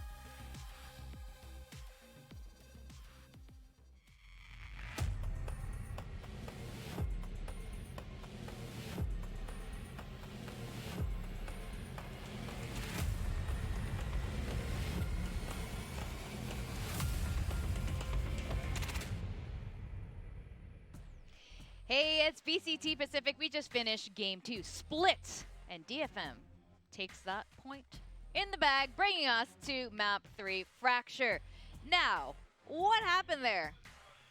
A lot of things happened, Victoria. We did have, again, 13-9, this time in favor of DFM, and T1, you know, they got started off kind of on the wrong foot. There were 4 rounds that went the way of DFM. They kind of evened it up, but you kind of had that feeling that DFM were in control of this map from the get-go. And yeah, it just looked really good. Everybody was really firing on all cylinders. I was particularly impressed by Suggest Sage, actually, and some of the nice lineups he had. But the MVP will be Takajay on their side for his incredibly high numbers. Yeah, Valdez, not gonna lie, T1 looked kind of lost on Split, if anything. I mean, they had this double duelist setup that didn't really work out because they just weren't that coordinated. Like, DFM actually looked good with the set plays and kind of strategies that they had sometimes, the way that they actually held down positions. And at the same time, it's their standard kind of strategy or protocol, which is really what DFM does. So a lot of times you rely on previous maps who have been Anthem on the Sky, you get information, and then you kind of go in together as a team. This time Zenfree was the Sky, and this time everyone was kind of getting all of those kills. Like you could see in the highlight reel, so many multi-kill moments by both sides. Yeah, DFM did their homework, and you could see exactly why they picked Split. She's so happy about and this. And it paid off. Yeah, no, I mean, it's just great to see. They have no wins in VCT Pacific so far, but they have so much vibrance and energy. They're having fun on stage, and I feel like they deserve the win. And this was the game where at least one map would be in the bag, and you know that was the map. Yeah, so I think they've been doing well. Let's talk about round 8, Quack. There was a nice thrifting win from T1 too, though. This was one of those heroic moments that we see from T1 that doesn't happen that often, but it actually did. And it happens with Ban on Jet. He actually sneaked down ramp just because of how slow DFM was playing, gets the first pick, gets the Phantom, and then DFM tries to collapse in on him, thinking that he's the only guy on the side. Let's take him down, there's no problem. And of course, Ben just kind of goes nuts with the Phantom, dashing in and out, getting a couple more frags, even getting some CQB ones just to finish off. And Zeta, of course, denies the ace. But it's a thrifty win. And off of little things like that, we start to see T1 getting a little bit confident. And they can see that they started going for more kills at times. And I think that's something that led to their downfall, if I'm being honest, because we're starting to see T1 kind of break apart their structure. They started to go in one by one at times, and you can't do that against a DFM that is so cautious. Yeah, absolutely right. In fact, that is how they lost many of the rounds, doing exactly that, and it just wasn't coordinated. Now, there was a really cool, you mentioned Suggest as Sage, and he had some really cool lineups as Sage. He particularly had a really cool wall on B site. Haven't seen any Sage, like not a lot of Sage happening in Pacific. Yeah, and you know, you could see T1 got the second pistol round. It was tied up at 7, but they just kind of pushed hard through the wall. They had shot it down. It was very obvious where T1 was, and it was just essentially a free kill given over to Suggest. And Takaj's right there. They take down 3 kills before the push even goes in. And this is really kind of the backbreaker, you know, you just got those 2. This was, of course, the bonus round, but DFM were able to hold on to 4 rifles. And from there, just playing it out really, really slowly, cautiously, as you mentioned. And again, another note on the T1 side as well, the fact that Ban on the Jet was kind of top kills and kind of carrying the team. It's not something you see all the time. But it doesn't seem like he's going to be subbed out or anything like that based on what I can tell, especially after his performance on game number 2. But also, what does it mean about the rest of the players on T1 that the guy that's getting subbed out all the time is the one that was actually carrying? It's not necessarily what you want to see. Begs the question, like, what happened? You know, like, what's going on? But I tell you what happened. It really is what Victoria said earlier. DFM did their homework. And that's exactly what that wall shows as well. It's kind of DFM style to play really carefully, cautiously, and sometimes they even have this like spider web of utility, and that's really what that Sage wall is about. You have slows coming in, you've got like nano swarms and paranoia coming out from Takaje at times. It's incredibly smart, and when everything falls into your web the right way, like things are just, it's just like a feels good moment. Chef's kiss, and well played by, of course, Takaje. Oh yeah, Takaje was amazing. I was so impressed by his plays as Omen. On the split map. In fact, the last 2 maps, you know, they did lose the first map, but Takaje was doing great. Over 200 damage around is all you can say. He was doing so much for the team every single time, pulling more than just his weight. So a big start performance from the side of Takaje is definitely what you're going to need to carry your way to the victory.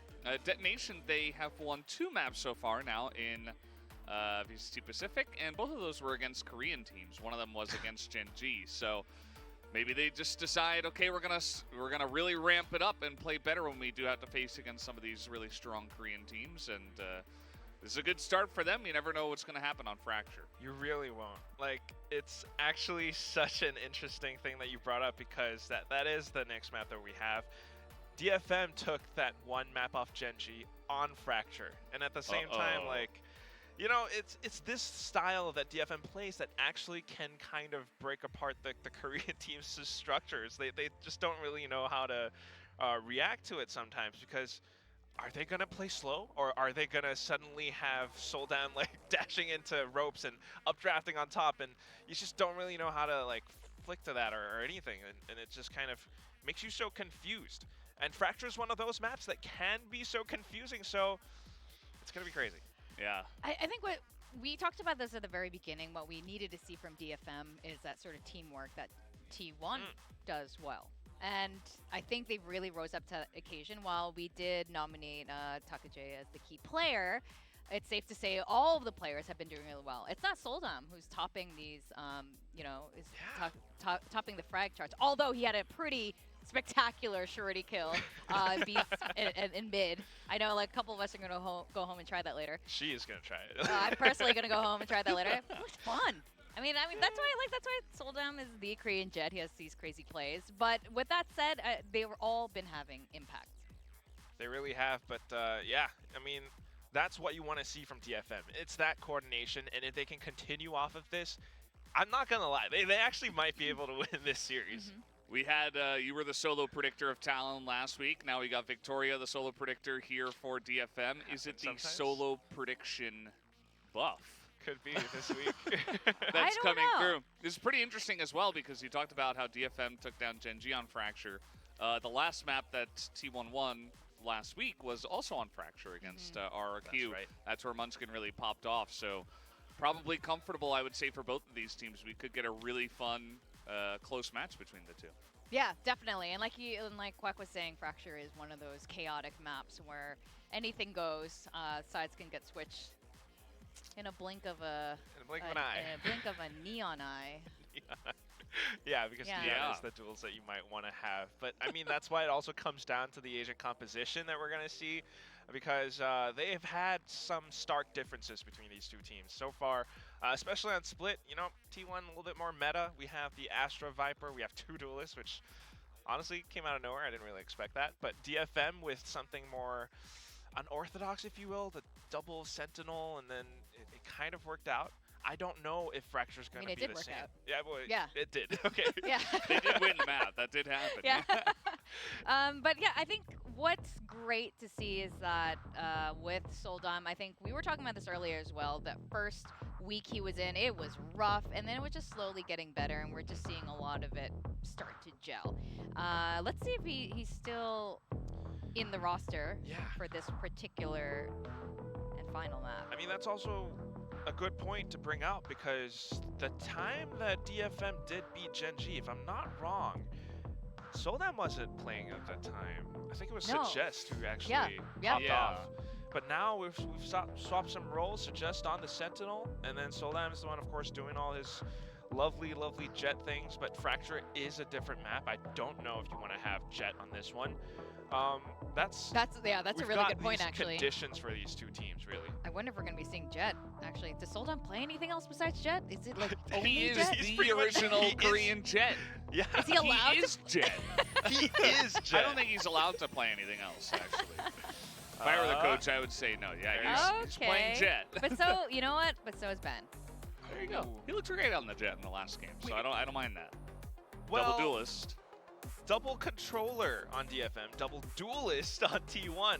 And again, it comes down to those conditions of, can your individual performances come that strong together? And can you string them together? Because we need that coordination, especially when you're on a chaotic map like Fracture.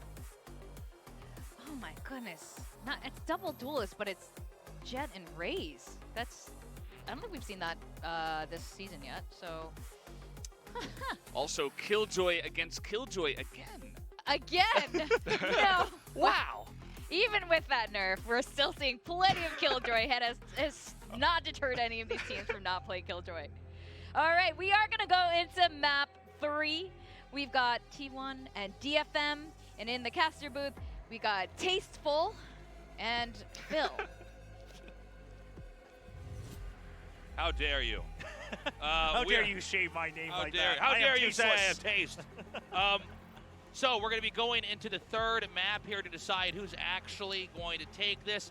Dead Nation is looking strong. They've made the improvements. They've tied this up 1-1. The question now is, can they close it out, or is T1 going to come back and assert their dominance, leaving Dead Nation without a single best-of-3 victory in the weeks we've had here at the VCT Pacific?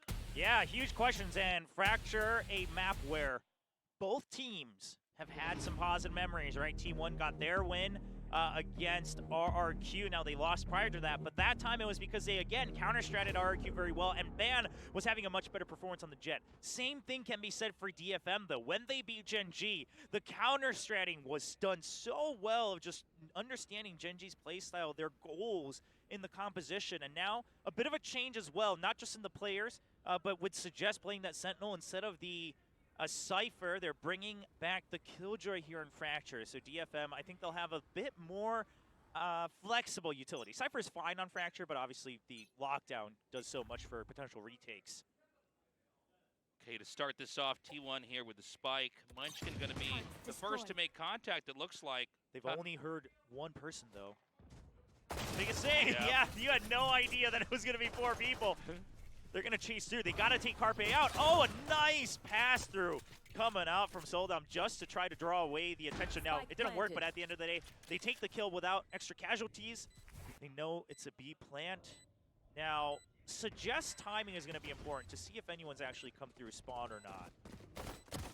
Yeah. Spot one. They just keep dropping these T1 players one by one here. Suggest with a great flank as well. Oh no, it might be a flawless ban. Oh god, yeah. Not much he can do. He's shooting in between the shoes here of the Jet that's doing the defuse. Ban does get that one kill and a second, not bad. But again, a big win here for Detonation Focus Me.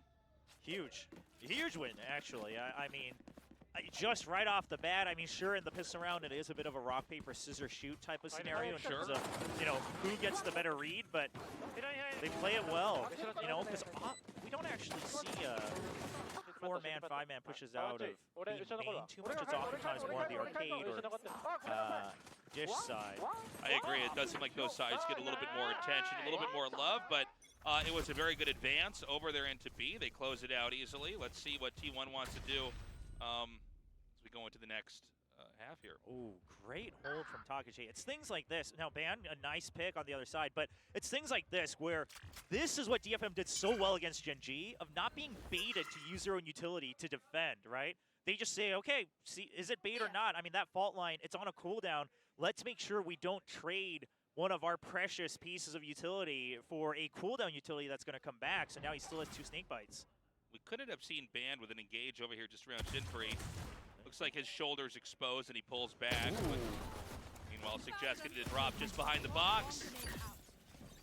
Just going to stay alive for the time being. Now, Suggest has to kind of stay alive on his own because otherwise Sakaje would have to give up B tower. All right, he does manage to transfer that spray. Not enough bullets. Well, it's not over yet. They do manage to clear out that tube here, so it's Saya and Ben over here onto the site. Anthem and Jinfree are going to have to try to recover. Ooh, 1 HP left over here. They're both so weak. Yeah. Now, DFM is also very cautious because they've already lost so many weapons, right? They definitely want to make sure they carry over both of these Bulldogs. Oh my God. Anthem had the read, but Saya's just 1 second quicker. They're both so low on HP. Oh my God, but a better spray versus a single shot. Jinfree gets the kill, and we'll get the defuse as well, popping up that second win here. T1 needs to recover here in the bonus round. Yeah, very costly, but DFM, again, I mean, just happy to get another round, right? They're working towards that oh-so-precious first win. Ooh. Ban kind of being on point for his shots is a promising sign, though. That is how they got their win against RRQ, was that he was able to really act on his kind of own volition and go for these solo flanks, go for these fakes, go for these hard entries as that Jet. So if he can keep up that condition, T1, they should have hope in the coming rounds. We may have some fast movement down here towards a long. Ban pushing forward. Jinfree on the other side, although he may wrap back around here to give them more angles to clear before they fully commit. He sees them, dashes away into the wall, actually, and that's going to smoke it out. And they've already spotted someone on the north side of the map as well. We saw that ping go down over from Soldom and Anthem by Dish. Now, only 1 smoke remaining for Zenfree, so T1 not in too much of a rush. They're actually just going to get Sands for free as well. Okay, the push comes in. We've still got Jinfree lurking up here in Heaven. Haven't cleared that yet, but the wall bang gets the confirm and the kill. T1 with the plant down here in Hell. Oh my God! Soldom again! I can't believe it. Oh, Just man. keeps happening. Clears the close angles with the shorty. Oh, he had the right read, but Zeta, just a bit more firepower. Fault line to make sure they cover Dish side as well, and this should be a spike death for Anthem and Taka J. Yeah, I don't think there's anything else they could do, but a great round as well. Yes, and here's the thing for T1, a positive scenario where, okay, well, I was about to say they only lose 1 weapon, and they've completed the Rolling Thunder already, but Zeta will eventually die, so, you know, DFM, they're also fine with how this round went. The only thing they'll have to keep track of now is, again, the early Rolling Thunder. Zeta not only getting a couple extra kills here, but also the plant has made that ultimate where that's going to be crucial in this coming round, right? We often talk about if everything goes in theoretical fashion, round 4 is kind of the head-to-head round in terms of buys and firepower. Yeah, it's so cool to see Soldom pull this off over and over again, really eking value out of that shorty in moments where the area is so open. The only way you can come in is to helicopter above him and then dive bomb down. All right, well, this has already been a great first half. We're just getting started. Early operator as well on the half armor, so DFM continuing kind of this half armor trend. Obviously, this is kind of the majority over in EMEA Pacific. We only have a couple teams, namely the Japanese teams, actually really favoring the half armor buy. Also, that is the only way they could have kind of made this round happen. except for 2 members. So they're just going in on it. Now this operator, it helps because he has Blade Storm, but they definitely want 1 kill because otherwise the Rolling Thunder is going to make this retake very difficult. Yeah, well, I don't know that the Killjoy is going to peek just yet. Munchkin just... No, the turret's there as well. Yeah. And he'll get spot. Oh, actually, backs away. Takagi shields that for him. Oh! Okay, well, he does get Munchin, but it is a bit of a trade. Okay, so you spotted 2 members and the toxic screen now down from DFM, so it's just going to be an A hit with the Rolling Thunder. Ban's trying to take advantage of the fact that people have to be stunned here, but he's just going to trade out 3v3. Oh, they're trying to move in now. This will be that retake. Soldam going to come around here from Dish. Okay, you have to be aware that DFM is going to try this with the Blade Storm. Absolutely. Yeah. Could see a pop in, just like we saw in the last round, actually. Yep, just checking Sands first. They want to close the distance so they can take advantage of Soldam drawing attention to himself when he dashes in. He's going to check main first. Nobody there just yet. Don't have that much time, so they're going to have to burst in a second. Oh, but Suggest gets 1. Now Soldam can go in. He's actually just going to get the kill for free. And this leaves just Carpe here. Anthem comes around. Oh, Anthem playing this so smart. Yeah, that was perfect. Just baiting the crosshairs over there. 180 degrees behind. The shot comes in with the kill. 3rd one here for Detonation Focus Me. They've started it. How far can they go? Yeah, great start. And most importantly, keeping that operator. The idea from T1, it was fine, right? Rolling Thunder to make sure that you push everyone out and Ban's trying to work off of it. But the problem was the rotate from Suggest very quick on the trigger to cover for his teammates. Man, it's been a while since we've seen Suggest really enjoy his time on the stage. I know, it's he's loving this. Well, I mean, you know, the hard work is finally paying off. Yeah, I mean, everyone on DFM just looks much better in spirit today. There's a lot more life in their faces here, as this has been a brutal couple weeks, but a real Cinderella story here, possibly, if they get this 3rd map win here in the end. And a great read again, right? You double stack Viper and Killjoy on B. As long as you hold tower, you've got the toxic screen for the retake. So now we have Zenfree also ready to provide backup in the middle of the map. They've already taken control of A Hall, A main as well. So the only place they're really concerned about is Dish. But even that, Anthem is watching from long range. Seems like they're going to send the spike down through middle under. Oh, Soldam, how far are you going to go out? Yeah, but Soldam's going to be here on the receiving end with the operator. And he has a couple more angles he could escape through if he gets the first pick. And does! Yep. Spike down. And he's got the dash, so he's going to hold for another shot here. And with Zeta being gone, that means no flashes. Going to pretend that he's disappeared. Okay, goes for a timing shot. Gets a little scratched up, but he will be fine. There. Anthem's nearby to help provide support. A lot of time left here. They're going to have to commit into this. Oh, Anthem's so quick on that. He was expecting it. Soldam tips out. The door is shut. He can't find the shot.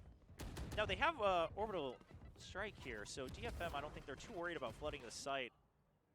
They're trying to, T1's trying to bait it out. They do get a trade off of it, but now they have to stick the plant, but here comes the molly. It does miss barely, it looks like. Saya's going to be able to get it. Snake bite, just going to weaken him. He's going to trap him. The showstopper just to try to stay alive. Behind the box. He Oh, does. what? Whoa, beautiful. Oh, Zenfree tries to go for the wide run and gun, knowing that Saya has to be scratched up, but he just takes it a bit too far. Doesn't stop in time to secure the shots. Yeah, it's funny. I thought that Detonation had that, but I think with, you know, beautiful gunplay there at the end, it was a clutch moment. They did manage to get those kills. They closed that out. The game of catch-up is real. As we go into round 6 here on the first half. That's a pretty devastating round, right? You drop your operator, you've used your orbital strike. Oh, that hurts. That hurts for DFM. I mean, Soldam had a really good opening kill there to make things happen. But now T1 able to recover a little bit economically. Okay, Ban immediately drops Zenfree. Quicker push into A as the turret's gunned down. Kind of a funny entry there. Getting pushed off of the packs there from the Rays. Now, even though this wasn't a full save, I think DFM just going to look for whatever damage they can do. Yeah, only so many times Soldum can do this before eventually it just gets to be obvious. Cool tactic. But again, we don't really expect you know, any win from there. So it's like go in and just see who you can take out. Whatever. 3-3 here. Ears still ringing. And a much more viable round here for Detonation Focus Me. One thing that's been consistent with these two teams since the beginning is that it's been so close. Yes. I mean, lots of back and forth. And let's be honest, I think a lot of it also relies on those timeouts, right? Of how they use it, how wisely they use it, how much they're able to adjust. Got a little bit of T1's comms there. Now the operator's back. They do have a lockdown, but Carpe is probably going to save his orbital strike for as long as possible against that as well. So not anything that's going to really change the flow. Oh, man. Whoa! That was huge. Yeah, Anthem, I think he only kind of spotted the first pass through from Ban, and then the Crossfire has a deeper angle through that wall there from Saya. And they're going to bide their time here. They just check behind to make sure there's no counterplay. Soldum has to win this duel over on main. Genfrey Oh, gets two. Genfrey! A heroic hold! That's going to force Munchkin. Yes! Oh! And Soldum waits for it. That's what I was going to say. Because you lose the entry, Munchkin has to pinch a lot faster than he originally wanted to. Genfrey. He's had a tough going today overall in terms of pure kill death, but that was a moment he absolutely needed, both for himself and his team. And now, I mean, this is just, it's an ugly round here for T1. They don't have any access to the spike. They've got some decent guns, which I guess they 30 will seconds just go ahead and left. save out. And it doesn't seem like Detonation Focus Me is even going to go for the hunt. They're going to play very conservatively and just eke out that fourth round win in a bit of a dull ending here for round 7. Well, DFM going to be very happy about that one. They'll, use whatever just to make sure. The only place you don't have eyes on is 10 Dish, seconds so left. just using a snake bite to make sure no one tries to go for a last-minute jump onto Genfrey with a heroic hold on there. Now, the drop from Dish was, obviously somewhat expected, but the fact that he hears Saya go above, that's usually the point of entry from the raises, right? It's the best route. And then he waits for the drop first, keeps himself hidden, and then creates the angle for Saya. Good play. And Soldum was going to hold on to that angle for the longest time no matter what, but because his back was safe, he was able to stay much more focused, knew that, this means if there is a flank, if there is a lurk, it has to start coming in now.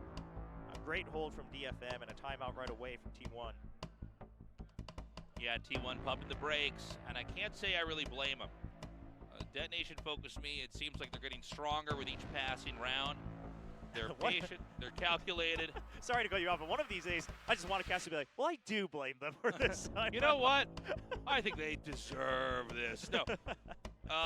Yeah, I mean, it's been a great showing here from Detonation Focus Me, and honestly, I'm pleasantly surprised, as I'm sure many people who are watching, unless, of course, you're a T1 fan, the casters, only Victoria actually picked a win here for Detonation Focus Me, and we've had a couple upsets like this, but this, I think, is maybe the most surprising of all if they actually can manage to take it. Yeah. Well, I have my excuse. T1 Zeta told me that they will never disappoint again. Oh. Here's the funny thing. So that's how it works. I actually think I might be the curse for I think I've gotten every single one of their matches wrong. Maybe I've only gotten one right, but I think I've gotten every single one of their matches wrong. Both the wins and losses. So we'll see if it continues today. It's it's not over just yet, but DFM seems to be one step ahead in terms of the adjustments. The early Seekers just to buy time. This is providing enough time for backup to arrive. Yeah, they've sandbagged it pretty nicely. Can they actually shut them down when they go for entry? Oh, they don't know about Anthem. Yep, Anthem here. Just nipped there by the Killjoy utility. Oh, they have no idea. They have no idea the Boombot went over to the stairs. Oh my god. Oh, the crossfires are all there. The gunplay is just too good. Total shutdown there. Detonation Focus Me, and I think our shortest round yet. Gets the victory, 5-3. A great round from DFM. I love the Seekers just to buy time, right? Because you knew that A main, the hall, the entry there, you had the toxic screen, you had the nano screen, you had all sorts of things set up to make sure that there wouldn't be an entry in.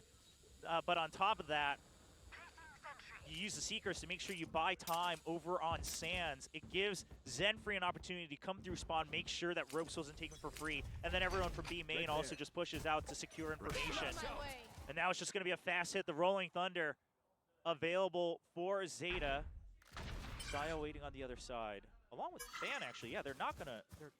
Are they going to rush for this? Okay, they're going to use the lockdown first, which is why they're in no rush to go in with their duelist. They actually want to see if anyone gets shoved out of sight. Initiated. All right, counter lockdown here. Oh. The defenders gonna mute the use of this. So Carpe's going to use his orbital strike, but that means DFM kind of comes out on top in terms of the ultimates. Yeah, I mean, they had to pay for this, right, to get in here, and of course the retake is still very much a possibility. Soldom starts it with a kill on Carpe. Smoke's down. Zenfree, yeah, I think you just used the orbital strike. I don't think you save that. Make sure you clear out sight. Now you know they have to be tower and arcade.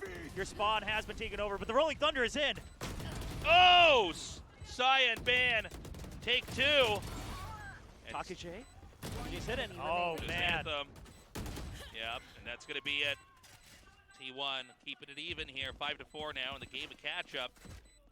In a very high expense round on both sides here. Yeah, I mean, here's the thing, that the trade for the lockdowns and the orbital strike, sure, in favor of DFM.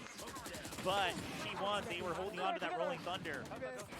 And that's why they're okay with not branching out, right? They're okay with just keeping the north side of them. You hear the frantic comms from T1. But yeah, that's why they were okay with just really being funneled into one side of the site. A great retake.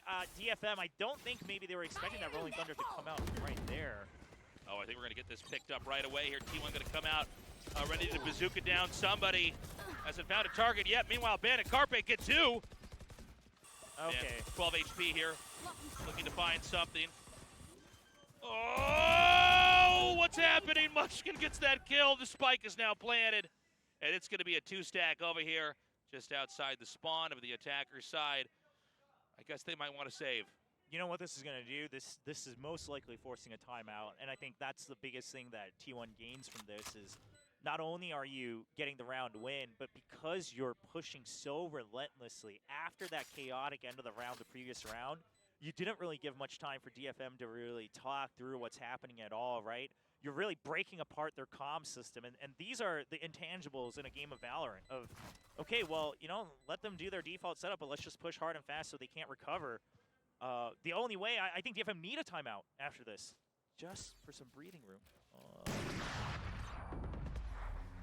They're going to go for the push here. 3 seconds left. They're all going to come out. Oh, no? Okay. Nope. They want to keep that operator, it looks like. Makes sense. Okay, 5-5. 2 rounds left here as it's neck and neck. Yeah, there's that timeout. Yeah, good call there, William. I mean, T1, I think that this is what they wanted. Surely you expect this timeout, so it's not going to be a surprise. Of course, as we always say, both coaches have an opportunity here. But DFM, most likely, the biggest thing they're talking about right now is just let's get a little bit of breathing room, right? Let's just kind of recover. You know, let the past rounds go by. Talk about what have we been missing. What are the things that the players aren't talking about? It looks like maybe that's what they're going through. The coach just kind of listening through the thought process over from the players on stage. Soldom the lead right now in some of that discussion. That's these crazy plays here from Soldom, by the way. You know, one of these days, I would love to see kind of this fun challenge between, that's supposed to be Carpe with lipstick, by the way, but I would love to see a challenge between Arby's Neon and Soldom's Jet on who can dodge more bullets before hitting the target. You know what I mean? Like, they're both so good at doing those kind of triple Lutzes and all those figure skating moves. It would be interesting to see. But for now, Soldom obviously desperate for their first match win. We've been talking a lot about, you know, detonation here and how important it would be for them to actually win this. T1, though, I mean, they've been kind of in the middle here with the score for a lot of this. So yeah, I mean, they need it too. They are not supposed to lose this. I mean, this is actually, I think if you look at the rest of the tournament that we have here for this phase of it, they are probably assuming they basically have to take this, otherwise there's going to be a lot of problems ahead. Okay, Soldom tries to push out against the op, and he will be able to take it down. Now they've made the call that they've gone through ropes. He saw them go up, so they know spawn's taken. Suggest in position. They're actually falling right into the traps of DFM. Oh my God, Suggest with a double. Oh, the read from DFM. What an incredible timeout usage. I mean, yes, it comes off the back of Soldom winning that duel, but he knew he had one mission, was to stop the push into main. Lets them go through Sands and say, whatever, that's fine if I can take out the operator. Oh, and that just ruins the entire plan from T1. They fall right into the palms of DFM. That was something else. The last round here in the first half, T1 needs to try to figure out a way to fight back. The previous round was so short, so action-packed. We've got a pretty quick push coming up here from T1. Shots fired up into the tunnel. As Anthem pops around the corner, gets a kill, 5 HP, and then none. Okay, now, because Suggest got taken out first, that forces the Viper's pit. T1 happy to rotate, but here's the thing, is that DFM, they understand that they want to hold on to at least a main. The likelihood is because the greater force is on the north side that it's going to be Dish. They're not clear of spawn either, which is why Soldom's just waiting from on top. He's watching for that entry from spawn. He hears him now on Dish. The flash is through. Oh, it's not good. Oh, he still gets one kill. He still trades it out. Oh, Taka J left over. Is T1 going to tie this up? It seems likely. Now, Taka J's had some impressive rounds over on Split, but let's remember, he was playing Omen, who has a little bit more to work with in terms of these 1v, 1v1s, 1v2s, 1v3s. Yeah, a little bit more opportunities to obfuscate and to relocate, fake out movements. But, Taka J has had these crazy moments before, and it's not going to be one this time around. 6-6, we're tied up, as this has been a delightfully close map 3, and no one has any idea who's going to take it. Yeah, I'll be honest, Lisa, I was coming into this weekend excited to get back into VCT Pacific, and I was looking at the matchups, and I said, you know what, this first match, I mean, I'm just keeping my eyes on to see if, T1, do they truly look more consistent, right? That's my only goal. I mean, nothing against DFM, it just seems like they'll need more time, but DFM is bringing the heat against T1. They're playing so well. It's really something else. So we go into halftime now, and the back and forth has been really exciting. It does seem like the coordination has improved even more here for Detonation Focus Me. I think they've laid more traps. They've got some very good positions set up here on the defender's side, and frankly, they've just had some very good duels. Now, T1's actually not playing poorly either. I do wonder if we have one of these rounds coming up here where it's just one player on each team left and it comes down to a one-on-one duel. Would that be maybe what is ultimately going to be the deciding score, and what might be like a 13-11 or a victory in overtime? Because the longer we have these teams together, the closer they seem to be. And again, that's a shock coming from Detonation. Detonation has not won a best of 3 yet. If you're tuning in and you're enjoying this match, you got to realize how shocked everybody is. Yeah. T1 is, I guess we'd say, before this tournament started, probably an upper mid-tier team. Still overshadowed by the Korean teams like Gen G, like DRX. But Detonation, in a lot of ways, was looking to maybe be right at the bottom of the barrel, but not this week, not right now, not in the second half. They only have 2 map wins so far, and that second one was earlier today, right? I mean, that just goes to show that DFM has been struggling. But I think the other beautiful part is, I know, global fans all across the world for VCT, you're watching Pacific, you're watching Americas, you're watching EMEA, and, a lot of people are having these reactionary takes about, their favorite teams or whatnot performing or not performing well, and that's fine as a fan, but we're starting to see the fruits come through of how leagues like this, the partner leagues, the round robin system, gives time for teams to grow, right? EMEA, some of the teams that have been considered the worst have been growing. DFM now doing the same. RQ was doing the same earlier in Pacific.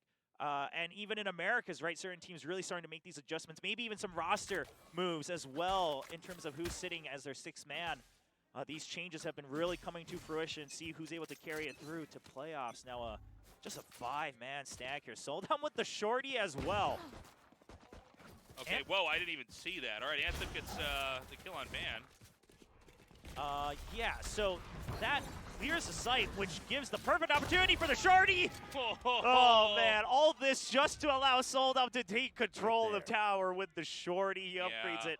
And he can lurk up there, and it doesn't seem like they're committed just yet. I think they want to see if they can maybe bait out some movement, but T1's being pretty patient. knowing, you know, it's not going to be easy from here on out, but they don't want to overextend and just come into the crossfire. Yeah, they're going to wait for the toxic screen to refill as well. It seems like there's no reason to shy away from this without information. You have the numbers advantage, but they were slowed down, so they'll just buy time until the toxins come out. And at this point, seems like they might even wait to see if anyone's come through. Now, 2 members have already made it across the toxic screen. Soldom actually needs to hold on to this tower. He spots him. Soldom needs help. Shots. All right, they know where the last one is. Reload, and he doesn't quite get the kill, but he does get some damage off. Saya, the last one left. This is still doable for Saya. Okay, but Suggest with a great position as well, especially as Anthem has now already rotated. Oh, man, this is going to be a great lurk. Mind games over mind games, Suggest. Yeah, it's going to be an A-side plant. They have no idea they're right above and below each other. Oh, well, now they know. Hello. All right, that's going to be a comfortable plant now 10 here. seconds left. Wow, I mean, Detonation's playing so well. Yeah. Oh, and look at the positioning from Anthem as well. And now Suggest. He's going to come up here for an interception on a dish. Anthem hears him. Yep. Oh! Beautiful ending. First round win in the second half. DFM looking clean, looking calculated, looking composed. See if they can string it together now. It's been a lot of back and forth in the first half. Yeah, I think losing answer really hurt. But they played it pretty well after, you know, basically having control over that site. They seesawed back to the other side. And again, these are the things is that, you know, having this way out available, these are things that have been missing from DFM. T1 did what they could, 3v5. Now, big question is, oh, wow, 5 Bulldogs. They want to take advantage of everything as much as possible. They want to continue the economic advantage. They're going for the full armor as well. So no one trying any sort of crazy business with Phantoms or Vandals. They're just playing it safely, but making sure they can keep up economically. Here's the drop. All right, good for one. Trades out one, totally worth. We do still have the Marshall player over here at A. Okay, because it was one person pushing out, they expect B to be empty or weak, and they would be correct in that. However, the positioning, they can't secure tower just yet. And because they have the better weaponry, they're not going to take the risk of doing so. Taka J just planted. We've got Van coming out here.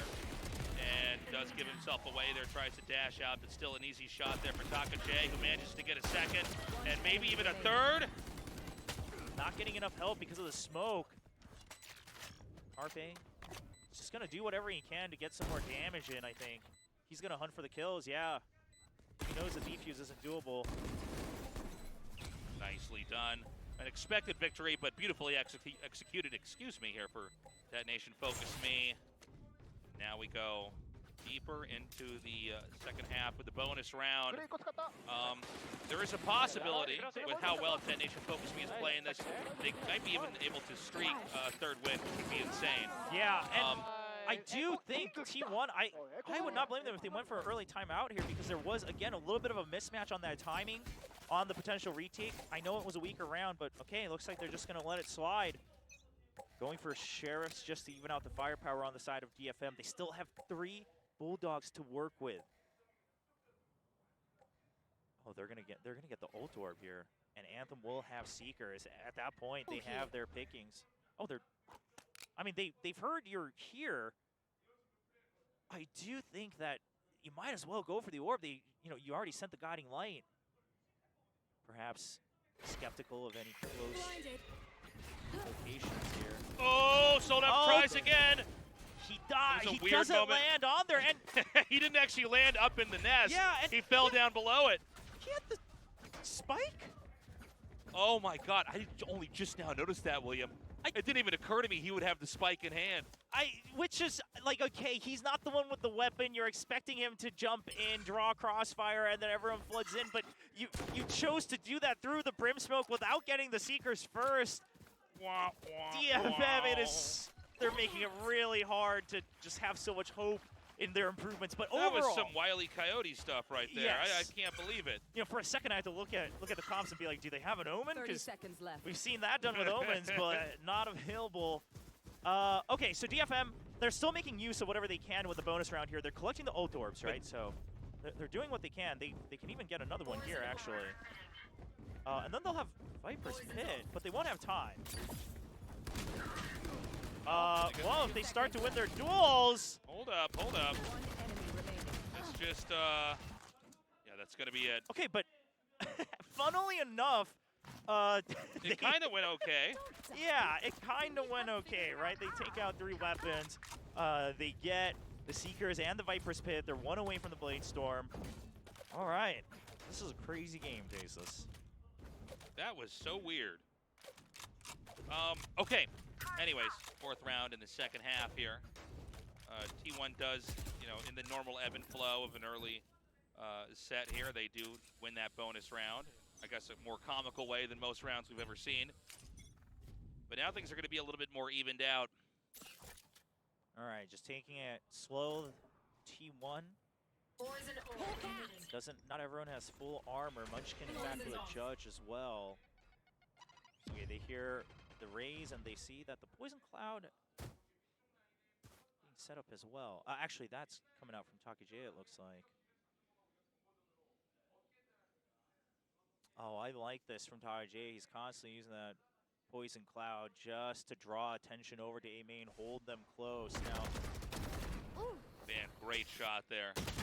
that was before they could even spot the turret, and Ban goes for another aggressive peek. Yeah, complete shutdown there onto the B long entry point.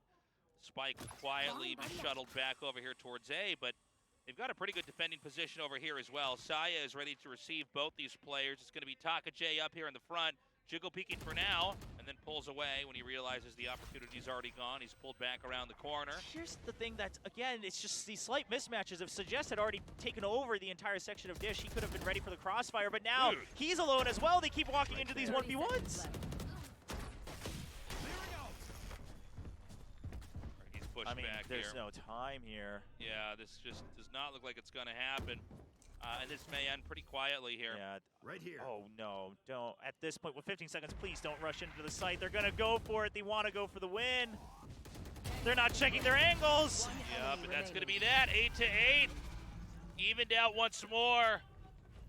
Ban was insane with those shots. Yes. Whether it was A or B, he just kept shutting down any progress with peaks. Okay, so DFM will be the one to call the timeout, and quite frankly, I think it's got to be the same reason. He actually catches the flag of Anthem right as that screen's going through, and that's something that DFM will have to keep in mind, right? When you set up the screen that way, it doesn't go across the entire generator. There is that gap that he can still peek out of, so something that they'll have to keep in mind, but more importantly, it's like, you know, Anthem peeking out there on his own.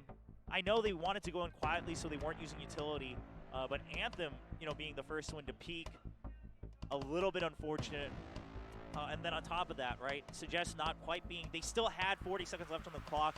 I think on the side of A main, they could have waited until Suggest made the call that he had already fully taken control of Dish. Available for the crossfire, things like this. Again, we're seeing those kind of micro breakdowns from DFM happening, and we saw that it's doable. We saw that they have points in time where they've cleaned it up over on split as well. So this has been such an incredible best of 3, and this game is no exception. Now we move on after the timeout. Where exactly are they going to try to take the spike this time around? Detonation focused me. A lot of tension up here in the north, although Suggest is going to be lurking down here in the bottom with the turret over here to spot from an exit from B. Yeah, DFM desperately needs a round where they're able to at least break open B site during these buy rounds so that they can start to force potential changes from Munchkin's Killjoy setups. They know that Munchkin always sets up on B site. That's been the way that T1 has played Fracture. And they just want a chance to fight against it. Now he's waiting with a judge. Yeah, the question is anybody going to go up there? We've seen this from Soldam a couple times where he likes to infiltrate, but for now he waits outside on the low ground. Okay, they're going to throw the bird up in there and ping it to confirm that there is Munchkin lurking inside. So this is going to be a pinch onto A. Soldam's goal is going to be to clear up the flank. Soldam, he has to wait until noise is made. But for this to work, they need to actually be able to get into A site. If they just walk into Ban and Ban cleans up all members over on Dish like he's primed to do. Yeah, Ban's already done this a couple times. Uh-oh. Pulls away. Hold on, Okay. they're going to go All back right. over no, to B. I like it. Yep. Now the problem is they heard him. They heard him from the middle of the map. You saw the ping. Because they were running across because of time, and they didn't run on the far north side of the map there at the edge. Saya hears them. They're very well aware. 30 seconds left. Okay, they do manage to spill in over here to B. It's still Munchkin Sent by waiting with the Finch. judge, but the wrong angle, and he's picked off. A great setup for Soldom. They now control B main. They control it, and the pit goes down as well. Planted. Beautiful round so far. What is T1 going to do to try to come back in here? It's a gauntlet of different utility to try to navigate. They all tuck up into the tube up here. Oh, Suggest meanwhile is going for a heavy rotate through sewers. Now even the orbital strike being used by Zenfree, they are desperate Yeah, to they're secure spending this. heavy here. I mean, their weaponry is not great to spam against T1. And T1, They might have done it, man. yeah, they're just going to go for the save. I don't mind the save here because if you drop it all, it's going to be free upgrades for the side of DFM. Oh, well, there's one. All right, not bad. A decent trade out. Any guns you can get them to drop here is going to be worthwhile. Thrifty. Nicely done. 9th win as DFM skirts ahead with T1 always with an answer to play catch up. Yeah, I mean, okay, that was off of the timeout coming from DFM. T1 not choosing for a counter timeout says, okay, you know what? That was their round. They did invest heavy, right, in terms of ultimates. They used both the pit and the orbital strike. Now, part of the reason they use the orbital strike confidently is the lockdowns are pretty much lined up for each other. Of course, Carpe only one away from his orbital strike as well, though, so potential ult trades coming in the next couple rounds. Oh, and now a heavy weight from DFM, just waiting for the aggression. Man, this has been the way he's been playing and making things happen. Tagashi spots him. Right, we've got Ban so close here. Now, never count Ban out. Free fires a little bit, doesn't connect. Okay, they've heard the dash out, though. So they know that this means that there needs to be support now coming over for the side of T1, right? Because Jet doesn't have a get-out-of-jail-free card. Right, good point. And that support does come in there, but they quietly collect up here in the north. But it's going to be a double stack here. We've got Munchkin and we've got Saya. And I love this. They make the noise on the rope, and that forces T1 to have to pay more attention to Dish while being aware that A main has been given up. And the Seekers, it's going to check Munchkin right behind the box. He is getting oh, Saya with a great cover, though. Insane moment here. They are going to try to spill it. It's still Saya holding that spot until they can actually get in. A great volley Takes from a Carpe. peek. Doesn't see anybody.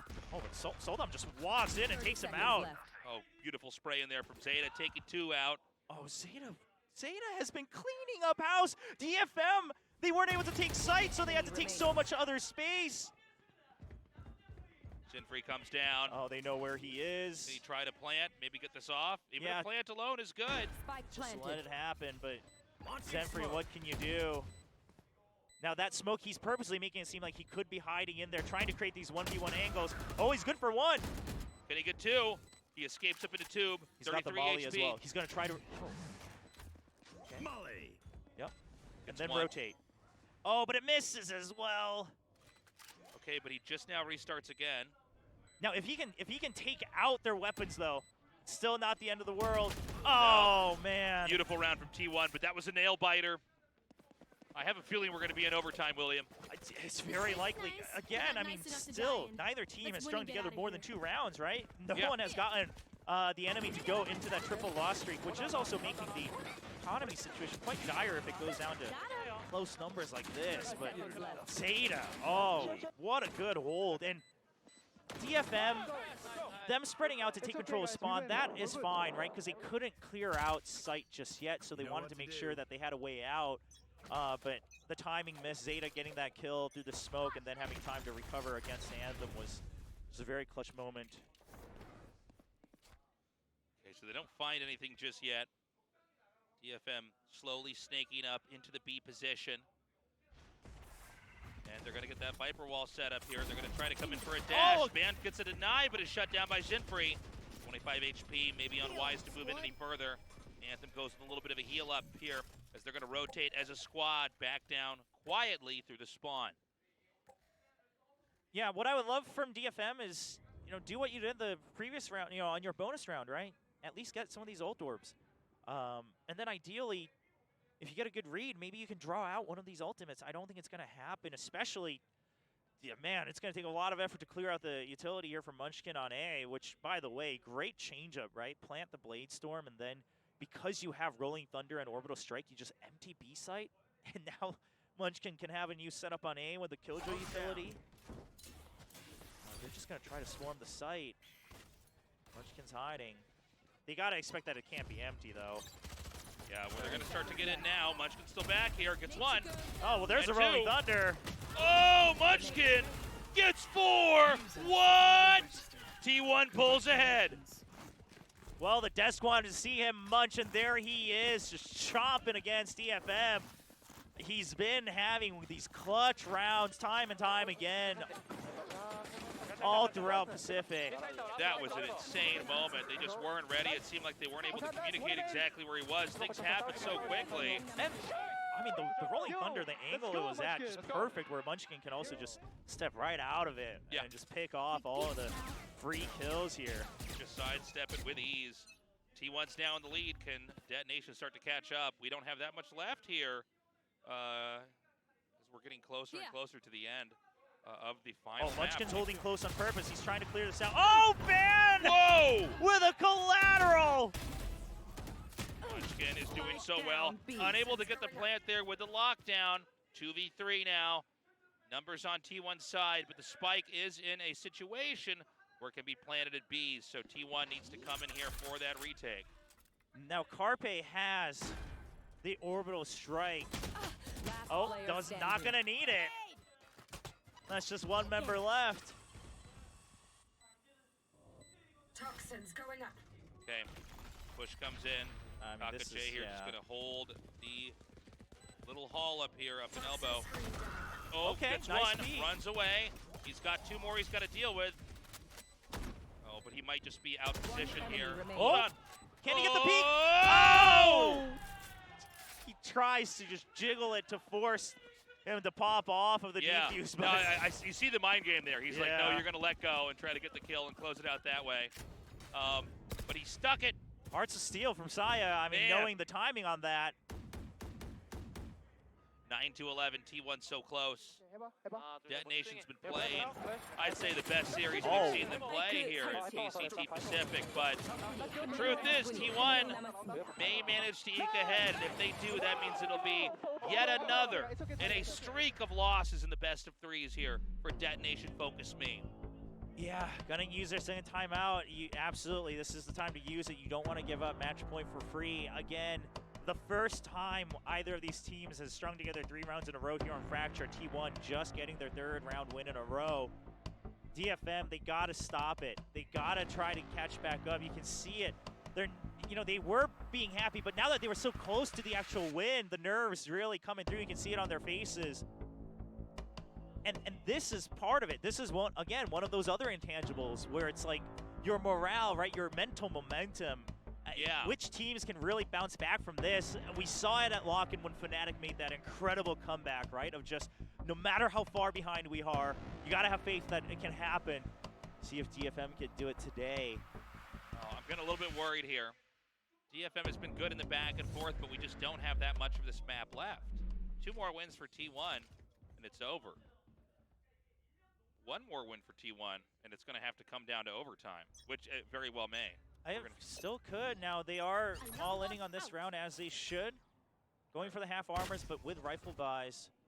Okay, Ban ready to receive. He does use his Here. dash early. Okay. Whips the shot. Gets scratched up as well. He is trapped. Now, the Killjoy utility is here. Munchkin is here for the crossfire cover as well. DFM not getting too eager on this. They're doing another plant with Soldom, though. Trade out over here. Again, though, it does appear that B is the target. We do have Soldom wrapping all the way under. Munchkin's going to see that and escape back. Okay, so they know that they're both focused onto Arcade side. This is all for Soldom. It's a plant. Can he get the kill? He sees the gun. Beautifully done. Gets the kill, escapes back out. And they've already Zeta's over rotated. here with a shutdown on Suggest. Yeah, but Zeta getting that kill now makes him aware that it's still potentially an A hit. Prepare for hell. Orbital Strike being used to clear out. Oh, counter Orbital Strike as well, just to buy time, and Anthem now nowhere to go. He gets picked off by Carpe. 30 seconds left. Soldom has to get the entry kill, but here comes the Molly. Molly's from both sides. Zenfree hasn't dropped yet. Zeta waiting. It's around the corner. Soldom doesn't have a dash. He's just trying to claw through, and they That's can't gonna be get it. Beautifully done. T1 now 1 win away from ending this. Detonation Match Focus point. Me. They need to get 3 in a row. I got an Elmer Fudd voice there for a second. And I just don't think it could happen. Man, it's such a good idea from DFM as well to pinch onto that operator to take it out, draw out the focus. But here's the thing. If Munchkin is alive, T1 has never felt pressure to rotate over. That Killjoy utility has always proven so useful. Munchkin has been playing so safe and clutch in all of their games so far. And unfortunately, Zeta winning that initial duel on main as well. Now it's just a Hail Mary rush with whatever buys they can. Okay, they get 1 kill, they get 2. All right, they've started it. Can they finish it? Over here, Zeta waits. But a very patient DFM. Doesn't commit just yet. Lets that utility burn through. Lets more opportunities arise later on in the round. Killjoy here. Saya comes back just to peek into A. No action there yet, although it does seem like A is quietly becoming more and more the place to be as we see DFM start to tiptoe over there. Yeah, just a numbers game from DFM, right? We took out 2 members. Either way, you're most likely going to be grouped up. We'll always still have the numbers advantage. They're even keeping Suggest over on B side just to fish for extra kills. Munchkin has been clutching these moments before. He hears them now. Will they check for him? They I don't know check. that they see him, but it doesn't matter. Zenfree's too fast with the knives. Suggest takes Zeta out. We've only got 1 player left. This is going to be the 10th win on the board here. Oh, Suggest expects it. Suggest expects it, but not going to be quick enough. Planted. Saya just letting out a little bit of frustration about not being able to close it out just yet. Yeah.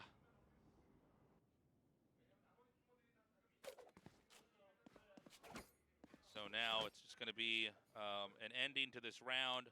Can Detonation Focus Me do it 2 more times? Yeah, so Saya desperately wants to keep this weapon because he's the one who can't buy. I think, I mean, Ban might be able to eke out if he goes for the half armor here.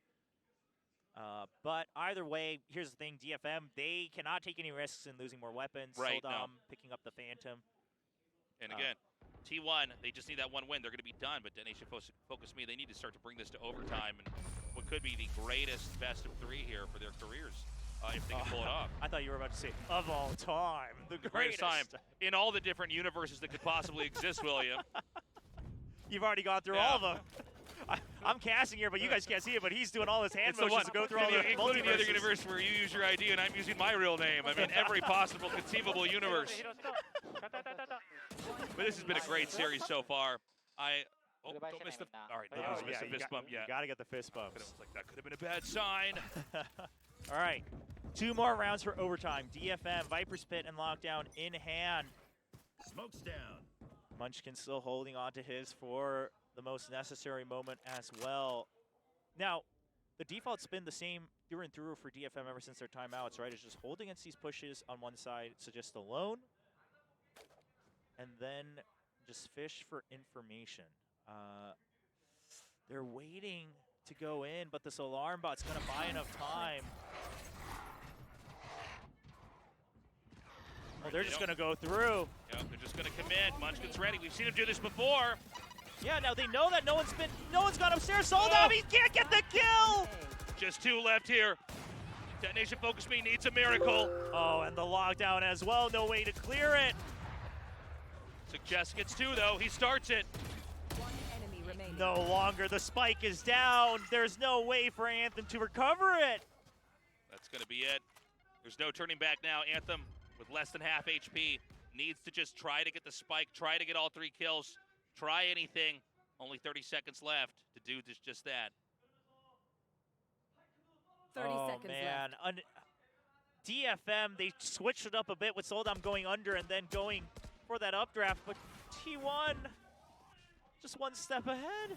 No time. The patience here from T1. That's going to be it. 13 to 10 and a 2 to 1. T1 does in fact win in a hard-fought battle, defeating Detonation Focus Me. That means Detonation Focus Me in another week here does not manage to win and is once again pulled down to the bottom of the stack. T1 still looking healthy, still looking strong, still improving, but having to fight every step of the way is in good shape for the moment of survival here as we get closer and closer